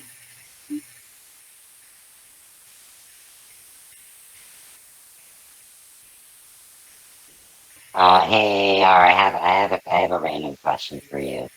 Okay, I don't know if maybe he disconnected for a minute. What's your question? So you said the deadly ball was like mostly your idea, actually. The plot was mostly mine. He Are the came. other are the other plots that he posted, are those mostly your ideas too? No. Okay. In the case of the deadly ball, he came to me. It was like, come up with a premise that will let me do a Die Hard type scenario, where like there are hostages and whatnot, where like they're stuck in a building and there are hostages and stuff. So, I also just kind of randomly thought it'd be fun to do like a fancy dress party situation, and decided to have that be our setting for our hostage situation. Most of that story was my idea, besides just Slashy's initial, like, essentially asking me, like, give me a hostage scenario, and that's basically what I wrote for him. A lot of What about 3 hours? Who wrote that one? 3 hours was mostly Slashy. I was actually really surprised. What? That was mostly Slashy. I was really surprised when he brought that one to me, because he doesn't normally write stories that are quite that, like, emotionally intense. So were you the one who wrote, like, the actual summary and stuff, or? Yeah, like, the plot was basically all him. I was really surprised, because I'm not used to seeing stuff from him that has, like, that level, like, So wait, that intensity or pace spin. character exploration. Wait, who wrote the pace spin then? Well, Who wrote okay, the I pace think spin my of, like, mic the summary disconnected for a stuff? bit. I'm not okay, sure. okay. I don't know if there's been. I don't recall if Slashy's got more stuff for that story out besides just the plot. Oh no! I'm not sure. I was wondering just who wrote like the full summary. Was that you or is that him? I actually don't remember. I might have written it out for him, or maybe he wrote it himself. I don't recall for sure. Because like when it comes to stories, Slashy often uses me as a sounding board, so a lot of times there's this sort of back and forth between the two of us, and I don't always clearly remember how much of any given like story element was his or mine. I do remember that Deadly Ball was mostly me. I do recall that, but I don't think I really had much influence on 3 hours as far as I can recall. Like, as far as I remember, I didn't contribute a lot to that. Go on. That was mostly him. Wait. So back to what you were saying about Manic and Sonia, because you're back. I think you like disconnected. Okay, yeah, my mic disconnected for a bit. Yeah, sorry. You were saying about Manic and Sonia? To me, they feel kind of like a bootleg Tails and a bootleg Amy, kind of, in the way they have their dynamic with Sonic, because Manic's the younger, passiver brother. Amy and Sonia are both like more assertive, hot-headed characters. So for me, Sonia and Manic are. So I'm not sure that ever really. That never really even occurred to me, honestly, before. Because I guess because I always saw Manic, because like for me, Manic being kind of this like more rebellious like type of character, I think was for me enough that I never really saw him as like a 1-to-1 analog with Tails. Really, I don't know 1-to-1, but I don't know. I feel like Manic and Sonia are distinct enough that to me it doesn't like. I don't think that they are so similar that they take Amy and Tails' roles away from them entirely, or that you can't have them in the same story together. They kind of do in Underground specifically, though. In Underground, I will agree. Now that you point it out, even though it wasn't something that ever occurred to me before, but you're kind of right now that you point it out. Like now that I'm thinking about it, but. Like, actually, what's kind of funny that you mentioned that is because in Reborn, Manic and Tails like don't get along. Tails doesn't like Manic because he sees Manic as like a deadbeat, and he sees Manic as like this irresponsible deadbeat, and he doesn't care. Maybe you could. Because Tails is a lot more like clean cut by comparison. He's more of like a clean cut, law abiding citizen by comparison, and Manic is like this fucking hippie who couch surfs and plays on street corners and does lots of recreational drugs. Yeah, Tails is law-abiding until Sonic gets in trouble. Until Sonic gets in trouble, that is. But and then he'll break into a prison and destroy tons of robots. That's fair enough. Reborn Tails is a lot more cautious and a lot more worried about things than he was when he was younger, and the reason for that is not so much that I present Tails generally that way, but rather that because Sonic and Cosmo both died in the same incident in this comic. Instead of like Shadow dying with Cosmo, we basically swapped them out for Sonic. Anyway, Tails lost two people who were really important to him on the same day, and Sonic's death especially really hit him hard because Sonic was always kind of, to him, somebody that he saw as sort of invincible, and it was kind of that moment. Who else did he lose? Cosmo. Oh, okay. But that was sort of So this is in moment. the X universe. Yeah, well, it takes the Metarex arc from the X universe, and that's kind of how Sonic gets killed off in Reborn, is the end of the Metarex arc, essentially. Or a loose adaptation of that. So there were a lot of Speaking of But, speaking of X, can I? Oh, I was finishing the statement about Tails. I was just saying, losing Sonic for Tails was kind of the moment where the danger of the ship... So, speaking of X, so you know how I said, oh, sorry. Oh, I was going to say, losing Sonic was the point where the danger of everything kind of just came crashing down on him. Because to him, it was sort of just like, if Sonic can fucking die, then anyone that I care about could die at any moment. And that kind of sent Tails into this sort of paranoid, overly cautious, reclusive state for a very long time. It's like they were trying to do with Forces. Yes, like Forces tried and failed to do. Because Forces didn't communicate that well at all. Because they forgot. What they were trying to do. Reborn Tails is not a total pushover or a coward. He's definitely competent, but he's a lot more cautious and overprotective. Especially with Amy, he's particularly overprotective, I think out of a sense of obligation, because Amy was important to Sonic, and Amy's also kind of like a sister to him in a lot of ways. So he's very overprotective with her, and Amy does not care for it one bit. Why does he abandon her? He leaves her in Green Hill Zone. He just is surprised to see her again. Well, but he's fine that Amy moved away because she moved away to take a safe desk job at a modeling agency. Does he know that she's like being a rescue? He's probably aware of some. He's not probably. He's definitely aware of some of the shenanigans she gets into, because there's a line in the next chapter that's coming up in which Tails essentially is like, "Why do you keep fucking doing weird shit like this and putting yourself in danger? Just let the authorities deal with it, or just don't get involved. It's not your problem." And Amy's like, when did you become such a goddamn coward? And then she starts,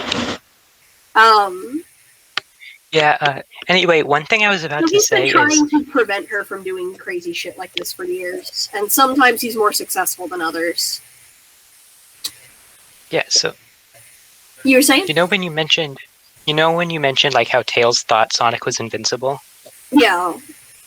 Well, I sort of have that sort of mentality where I think Sonic is like really overpowered, so I rarely put him in like not challenging, like it's still challenging. It's like it's hard to put into words. Like Sonic is always on top. You're going to put him in serious danger. Right, you're not trying to sell us on Sonic. Like serious, but serious danger. Yeah. You're not trying to sell the Black audience on the idea that he's in legit serious danger. Yeah, like he's in serious danger. It's sort of like in Black Knight. Like he's still in serious danger, but he's got that he's always on top attitude.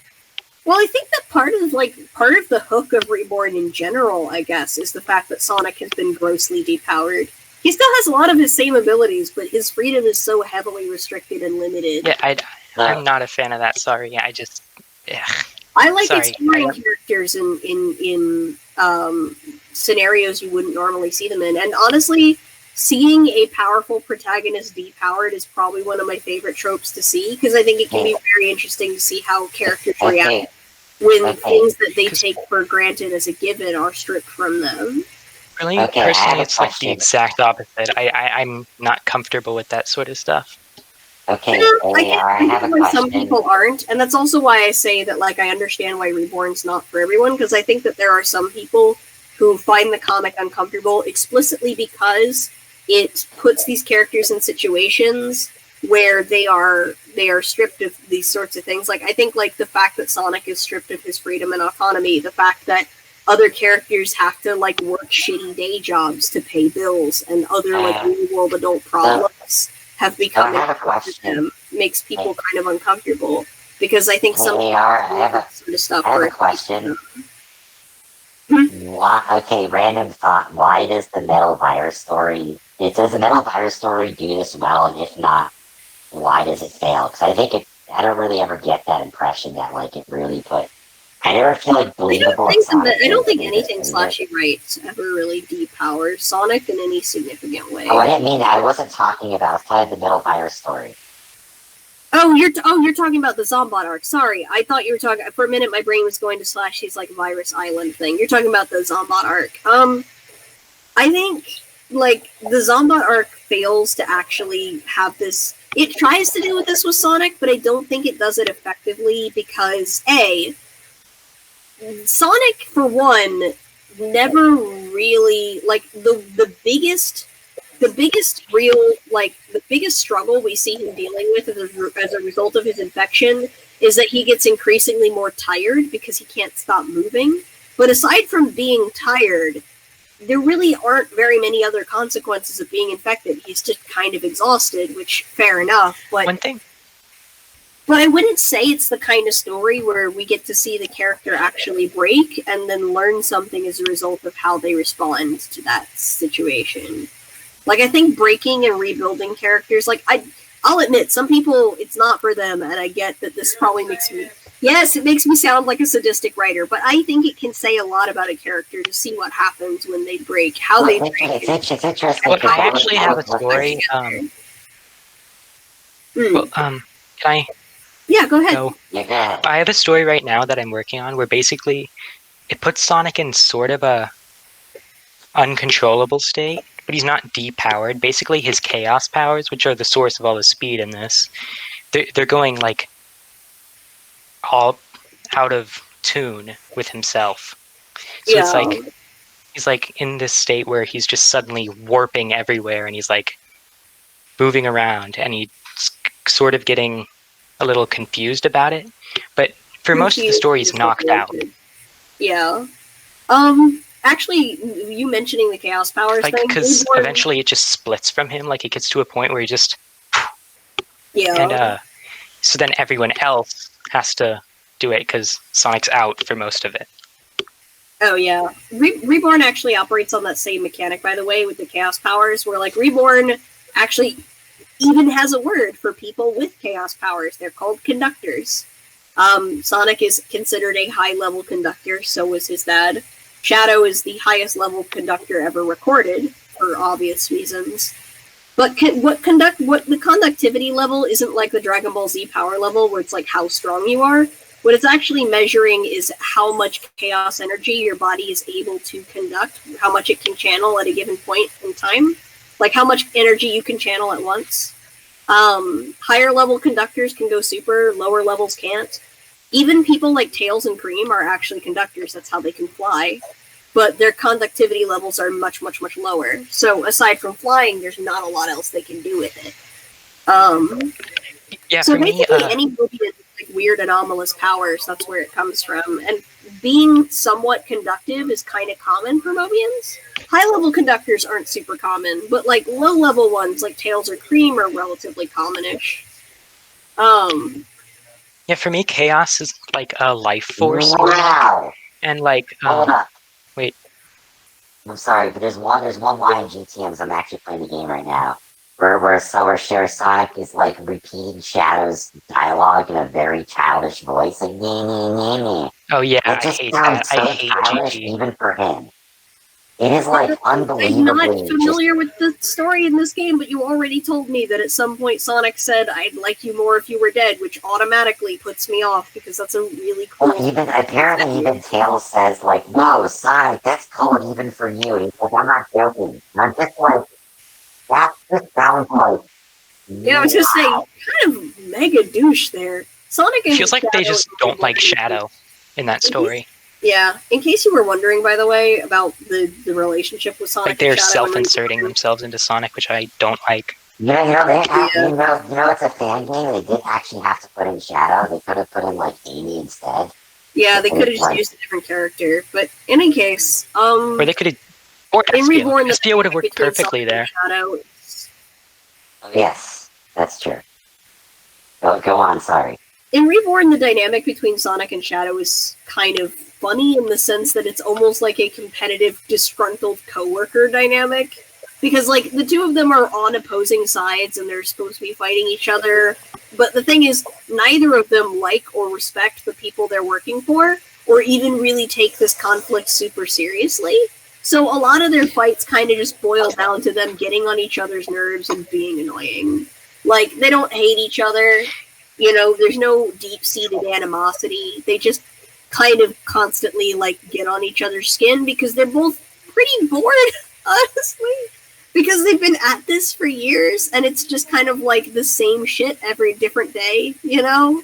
So they're not taking any of this seriously anymore. Every now and again, one of them will push the other one too far and actually legit piss them off. But most of the time, they're just kind of fucking with each other because they don't care that much.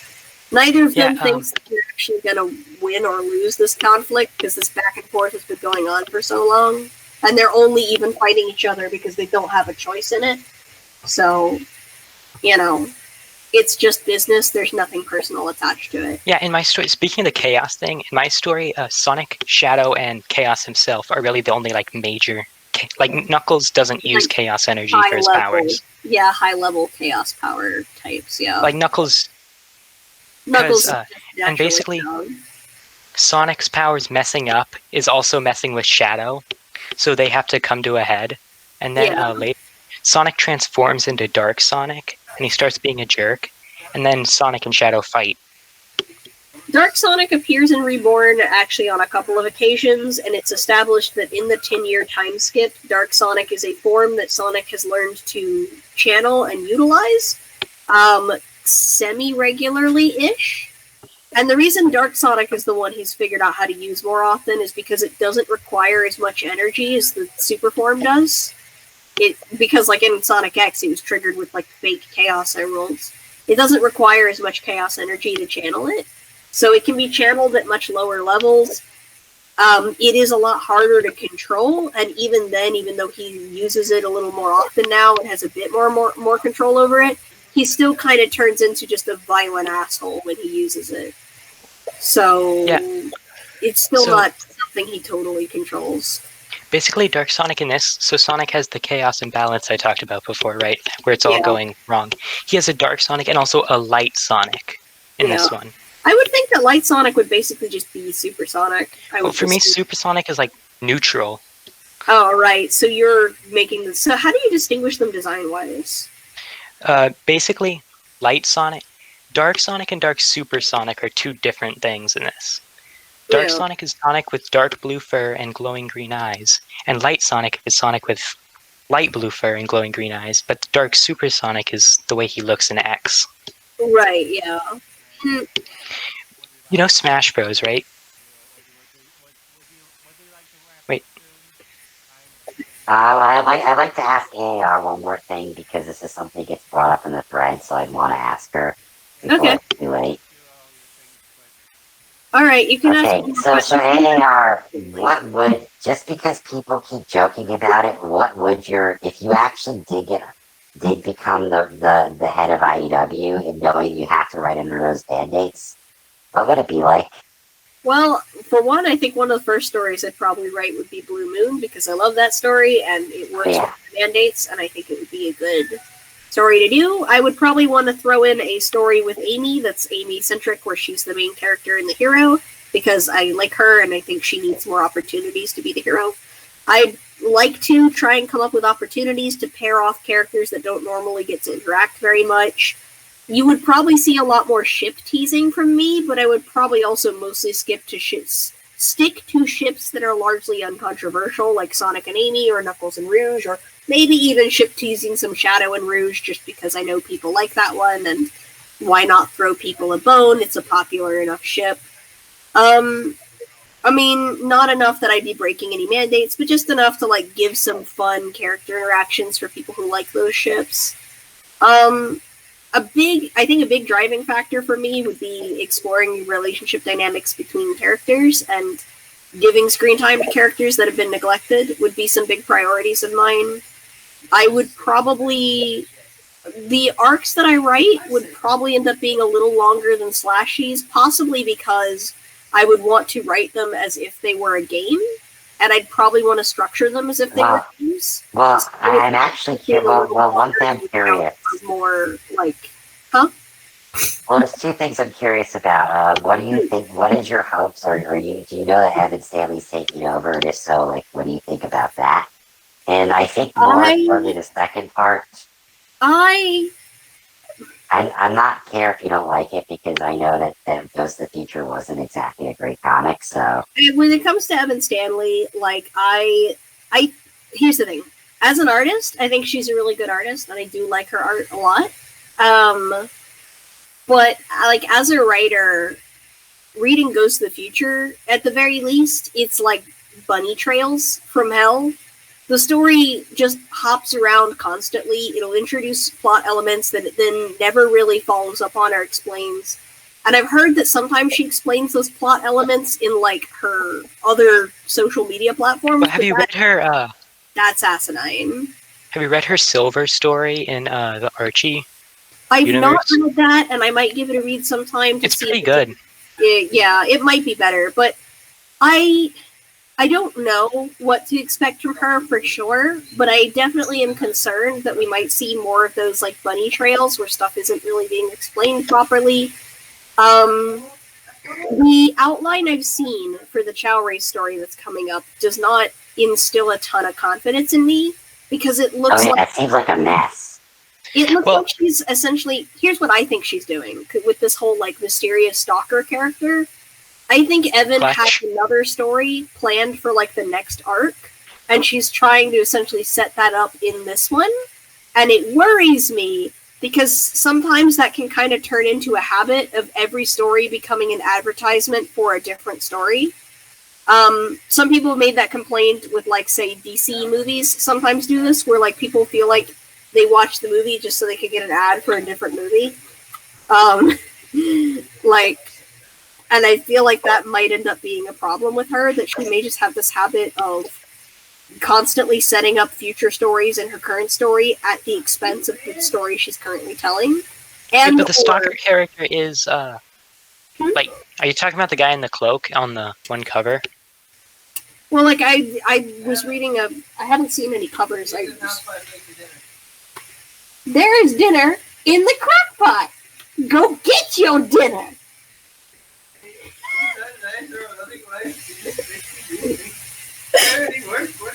I already made you dinner. It's right there. Go get it. Anyway, I'm wrapping up, okay? Okay. Well, I actually have one more question to ask. I'm just saying, my worries is that we might see a problem of not being able to just stay focused on the story currently in front of us, and or not proper, like, setting up elements that need further explanation and then failing to elaborate on them are, I think, two of the bigger concerns I have. Like, I'm just worried that it's going to be chasing bunny trails again, where, like, she can't just stay focused on the story that's currently in front of us. And bear in mind, I think there's a difference between bunny trails and just having like different overlapping plot lines. Because usually, when it's like having overlapping plot lines or subplots, in those situations, usually each of those plot lines kind of tie together in some particular way, either in a literal physical way or in like a thematic way.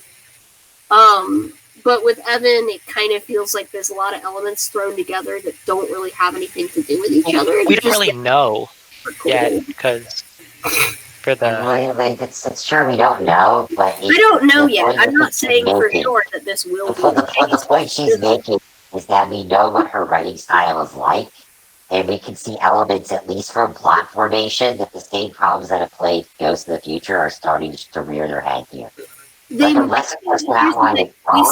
You say starting, but the truth is they may be, because again, we've just seen a plot outline, so it could turn out that these things are woven together more eloquently than they appear in the outline. So I'm willing to give her the benefit of that out and say that that might be the case. I won't be able to say for sure until it's out and I can read it. But these are sort of my concerns going in.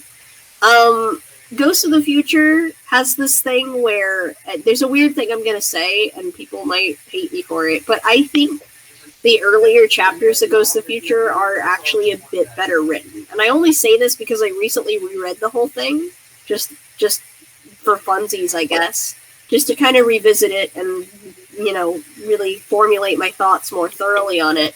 And I noticed that, like, in the earlier chapters, it was kind of episodic, but, like, she would, introduce a plot thing, and then we would tell that story, and then it would be done, and then we would do, like, the next episode. And usually she tried to explain everything. I mean, there were some things that were explained in very kind of half-hearted, hand-wavy fashion, and sometimes the explanations weren't fantastic, but they were there, at least. And then I notice in later chapters, she'll just throw all this crazy stuff at you, and then not explain it at all. And it's just like this cool, mysterious thing, and you're like, what's going on? What's this character doing? What's the backstory here? But then we kind of move on, and then we just sort of never revisit it, and I'm very confused, and I don't think she's going to revisit some of those questions I have at this point, considering how long it's been. So that's my concern. It's like, I'm kind of hoping that she'll go back to something more like the earlier chapters of Ghost of the Future, where it's more episodic. That's my big curiosity is if you took over the comic, what would it be in terms of like structure or format or focus? In terms of structure, I would probably do like shorter, more episodic arcs, and then occasionally like build up to occasionally I might have like background elements that kind of build up throughout them, so that we can have like some kind of like larger arc that gets set up for the future, possibly. So like essentially Archie stuff. Like in later Archie. Yeah, where it's a lot of shorter stories. The later Archie still had his entire like giant self, like this giant, like it really was. How self-contained are we talking? Because I'm talking about like if you were to pick up Blue Moon, for example, even if Blue Moon had small elements in the background that were building up to some larger story, you could pick up Blue Moon, read that whole arc, and not need it's like Sonic Universe. To understand it. Yeah, like you could pick up this story, read the whole story, and get a satisfying resolution to that story, and not need external context usually to understand it. And that's kind of like so it is sort of like what Slash is doing with the story. Yeah, it's very similar to what Slash is doing. I just think that I would probably have slightly longer stories than he would, and probably there's one thing. So like his stories are very creative, and so here's the thing: his stories are very creative, and I think that like they do sort of like have a beginning, middle, and end. The problem is that I think they're solid stories. I think he has a very extreme focus. Like if he were to again run the comic, it would be a comic that like kind of like. Look, to give IDW credit for its problems, I think you could talk about it a lot because it's attempting to try things. I think Slashy, like if he got involved and these were the stories that were being told, it would be a comic that was really entertaining for 30 minutes, but I don't think it would lend itself well much to this long-form discussion. I think it would be one of those. It would be one of those things that's like, You ever heard the phrase? 'Cause it's gonna sound weird, but like, so I've heard a phrase that like, if something is like not super deep and it's really well made, it never gets discussed. You ever heard that like phrase? I heard it being Yeah. brought up on Go. Like, and I think the problem with Slashing's run of IEW, if he ever got involved, is that it would be a bunch of really fun stories that lend zero discussion because they would be both kind of like decently well constructed and fun, but like give you absolutely like it's kind of like junk food. I think his stories are, which is weird Yeah, because I don't think they're I badly think it made. would be something They're that's perfectly put together and like a fun, comfy read, but it Yeah. probably most of the time wouldn't give you anything like really to analyze Chew or on. really chew on. I would try to create stuff that people can really kind of. Yeah, Yeah, I think yes, we're we're done. basically done. Sorry. Hold on. Yeah, last thing I'll say is I think it's because this stuff gets wrapped up that I think his stories do take kind of like there. I know was that him posting this AI story? Because I feel like for something like that, he would post that story. I think it was someone like Flynn. He would sort of unintentionally maybe leave the resolution up in the air, whereas I think someone like Slashy would basically tell you this is how you're like he would show you a very deep idea, but then kind of tell you this is how you have to think of it because Oh yeah, he's I very would concerned with probably wrapping up the not. stories. If I was going to create a story that had like kind of a more complicated moral dilemma, I probably wouldn't give the audience a 100% this is the right answer kind of ending. Okay. Because I usually like to leave a certain degree of room for the audience to create, develop their own feelings on a subject. I may still I may still kind of make it clear what my bias is as the author. But I'd probably still want to leave enough room that the audience can kind of develop their own feelings about it rather than telling people how they should feel. So it's kind of like you're the middle ground between like your brother and Flynn, we're where like you're I trying to would like really make my feelings kind of clear, but I would leave enough ambiguity that the audience can make a decision for themselves. okay, that's well, but I mean, I assume though your trinkets and nuggets between different stories wouldn't feel as forced all the time. Yeah, That's the thing. I think slashing. Okay, so last thing I'll say, I think slashing is extreme on this. Like every story needs to be It self-contained. does go very And hard so- on that, and a lot harder, I think, than I would. But my thing is that if I'm going to include elements that would require context from a previous story to be understood, I'm mostly gonna stick to stuff that can be explained in like a sentence or two. If it's not something that I can quickly, easily explain to the audience, in like the first, couple pages of the first issue of a story, then I would probably rather not have that element in there just because I don't want, unless we're talking about season finale type material where like we're essentially compiling elements from previous issues. Those would kind of be the exceptions because those are arcs that are there explicitly for the benefit of like the long-term readers, and those arcs are there kind of as like, if you're a new reader, don't start here. But this arc is specifically for the people who've been reading for a while. Okay. That's that. But those arcs would be spaced out and done occasionally because I want them to feel special and kind of momentous. I do think though that it's probably just a like retaliation against Flynn because I know he doesn't like him, and I think that like Flynn just can't end a story. He said we need Okay. We probably should start wrapping up. Yeah, we need to start wrapping up, dude. Yeah. Sorry, Moviesperg. I'll go.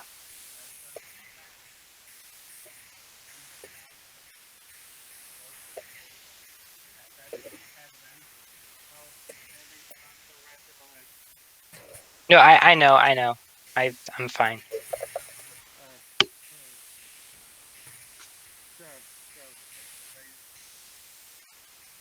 All right. Yeah, we should probably see you. Oh, and also, Sonetto, I really would like to chat with you sometime on Discord. You seem like a fun person to talk to. All right, that sounds cool. I'm just Alex Dealey on Discord. It's just my name. Are you on the podcast one? Yeah, I'm in the podcast one. I'm also in like the sthg Discord. My number is 9249, and I'm fine with saying that here because I don't care if people hear my Discord number, because if I don't like someone or they're harassing me. Actually, to be honest, I think he stopped recording, so I don't think it matters. Oh. I was gonna say, I don't even really care that much, because if somebody I don't know messages me on Discord, just like, as long as they're not harassing me or being an asshole, I don't mind. I really don't mind being approached by strangers that much online. It doesn't bother me. But yeah. Hey, Moviesperg, are you still recording? Yeah, I'm almost done. So there you go. Okay. Good night. You can just end the recording now. I don't think we needed to actually have that. Night. Good Good night. night.